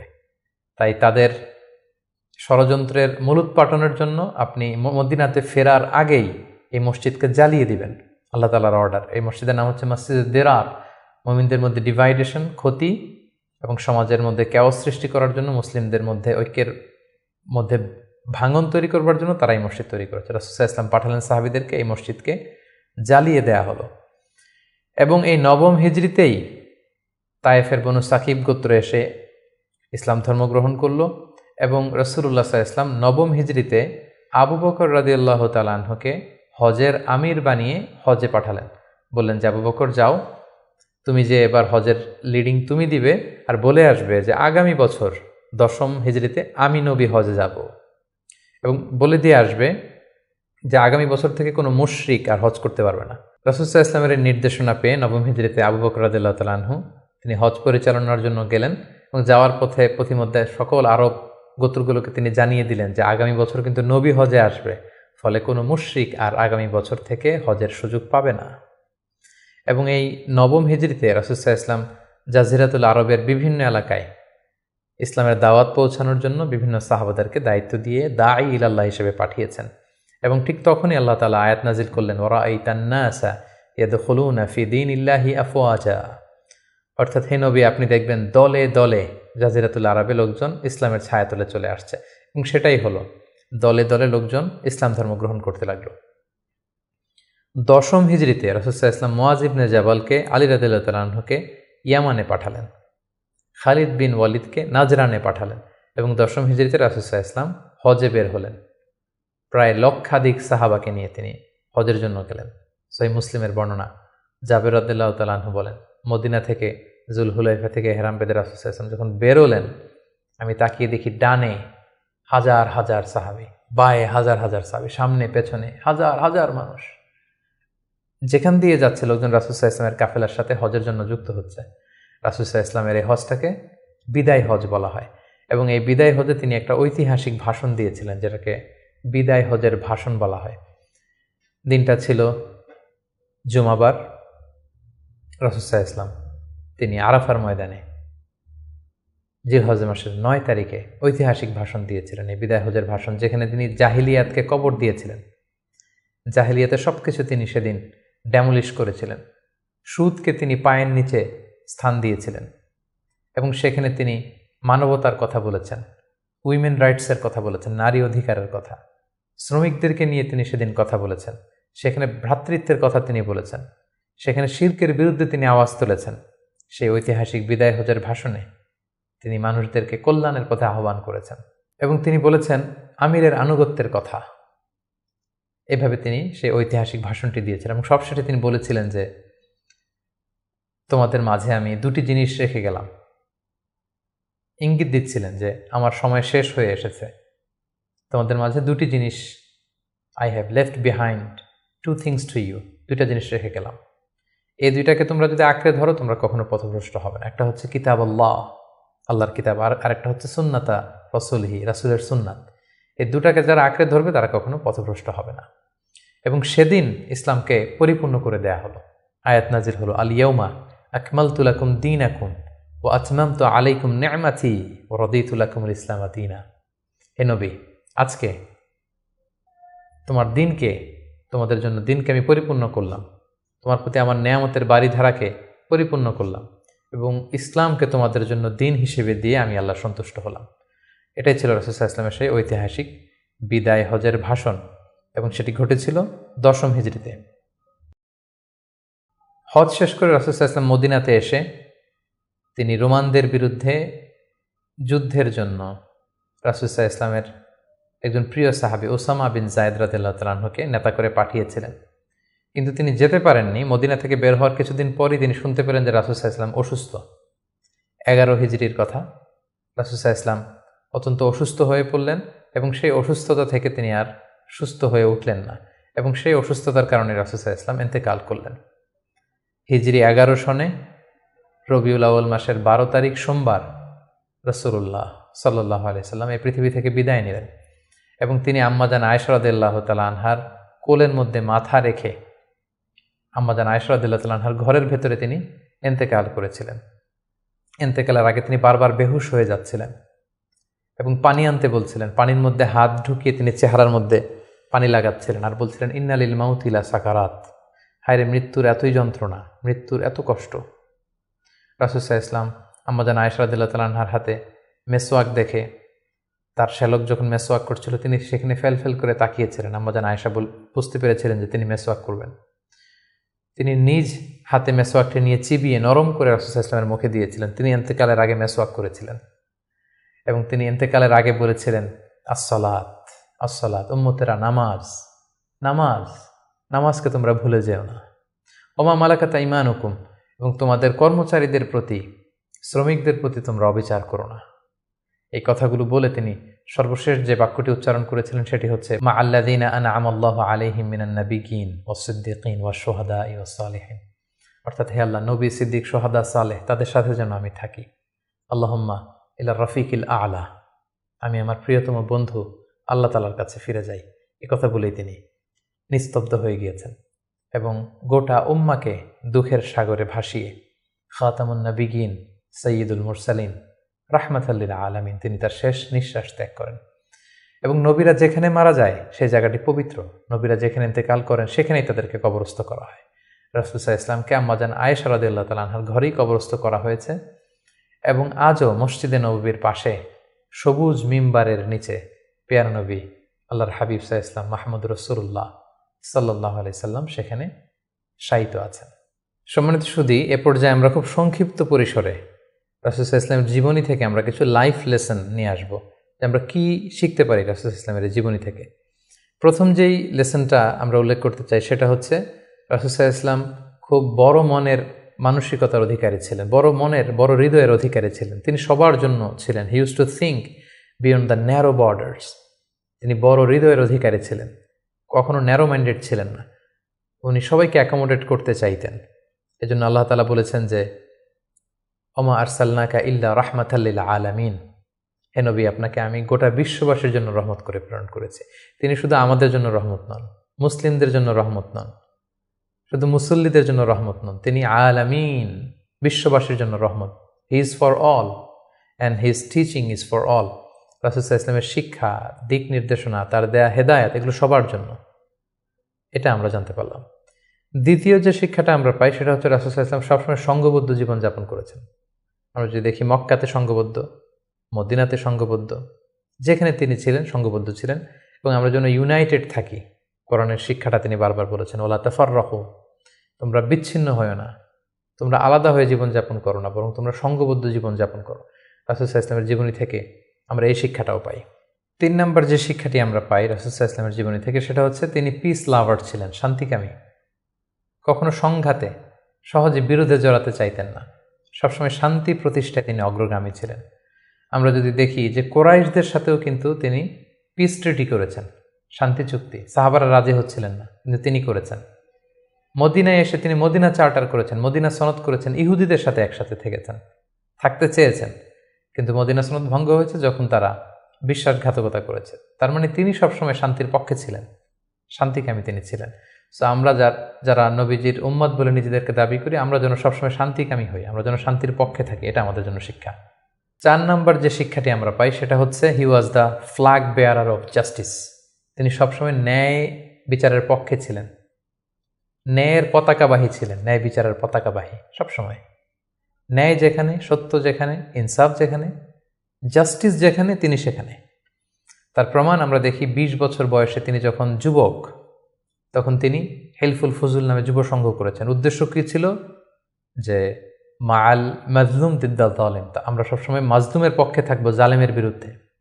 কোনো জালেম যেন কোনো ব্যবসায়ীকে, ভিনদেশিকে, কাউকে যেন ঠকাতে না পারে, মাজলুমের পক্ষে লড়বার জন্য তিনি এটা করেছেন। তার মানে ইনসাফ, জাস্টিস, ন্যায় পরায়ণতার পক্ষে তিনি সবসময় কাজ করেছেন। সো আমরা যেন সবসময় ন্যায় পরায়ণতার পক্ষে থাকি, এটাই আমাদের জন্য শিক্ষা। 5 নম্বর যে ব্যাপারটা আমরা দেখি যে, রাসূল সাল্লাল্লাহু আলাইহি ওয়াসাল্লামের পুরো জীবনীটা যদি আপনারা খেয়াল করেন, 40 বছর, তারপরে নবুয়তির 13 বছর, তারপর মদিনাতে 10 বছর, আমরা যদি দেখি যে সবসময় রাসূল সাল্লাল্লাহু আলাইহি ওয়াসাল্লাম একটা স্ট্রাগলের মধ্য দিয়ে গিয়েছেন। তিনি আল্লাহর নবী, শুধু নবী নয়, শ্রেষ্ঠ নবী, আল্লাহর হাবিব, তার কাছে কোরআন নাজিল হয়েছে, তার কাছে ওহী আসতো, আল্লাহর সরাসরি সাহায্য তিনি পেয়েছেন, আল্লাহর সাথে কথা বলতেন, কথা বলেছেন। তারপরও তার জীবন কিন্তু স্ট্রাগল মুক্ত ছিল না, সবসময় তিনি স্ট্রাগলের মধ্যে দিয়েছিলেন। আমরা একটু স্ট্রাগল করলে হতাশ হয়ে পড়ি, একটু বিপদে পড়লে হতাশ হয়ে পড়ি। আমরা যদি রাসূলের জীবনে দেখি তাহলে আমরা বুঝতে পারবো না, হতাশ হওয়া যাবে না, ধৈর্য ধারণ করতে হবে, কারণ struggle is the part of our life. আমার নবী স্ট্রাগল করেছেন, তিনি সংগ্রাম করেছেন, সো সংগ্রাম আমাদের জীবনের অংশ। এই শিক্ষাটা আমরা পাই। 6 নম্বর যে শিক্ষাটি আমরা পাই সেটা হচ্ছে রাসূল সাল্লাল্লাহু আলাইহি ওয়াসাল্লাম ব্যক্তিগত জীবনে অত্যন্ত সৎ ছিলেন। ট্রুথফুলনেস ছিল ওনার গুণ, ট্রাস্টওয়ার্দিনেস অর্থাৎ সত্যবাদিতা এবং আমানতদারিতা। যে কারণে যেই কুরাইশরা রাসূল সাল্লাল্লাহু আলাইহি ওয়াসাল্লামের বিরোধিতা করত, তারাই রাসূল সাল্লাল্লাহু আলাইহি ওয়াসাল্লামকে উপাধি দিয়েছিল আস-সাদিক আল আমিন, সত্যবাদী, আমানতদার। এবং তিনি যখন সাফা পাহাড়ের উপরে দাঁড়িয়ে বলেছেন, আমি একটা তথ্য দিলে বিশ্বাস করবে? সবাই বলল, হ্যাঁ অবশ্যই করব, কারণ আমরা তো কখনো তোমার কাছ থেকে মিথ্যা বলতে শুনিনি।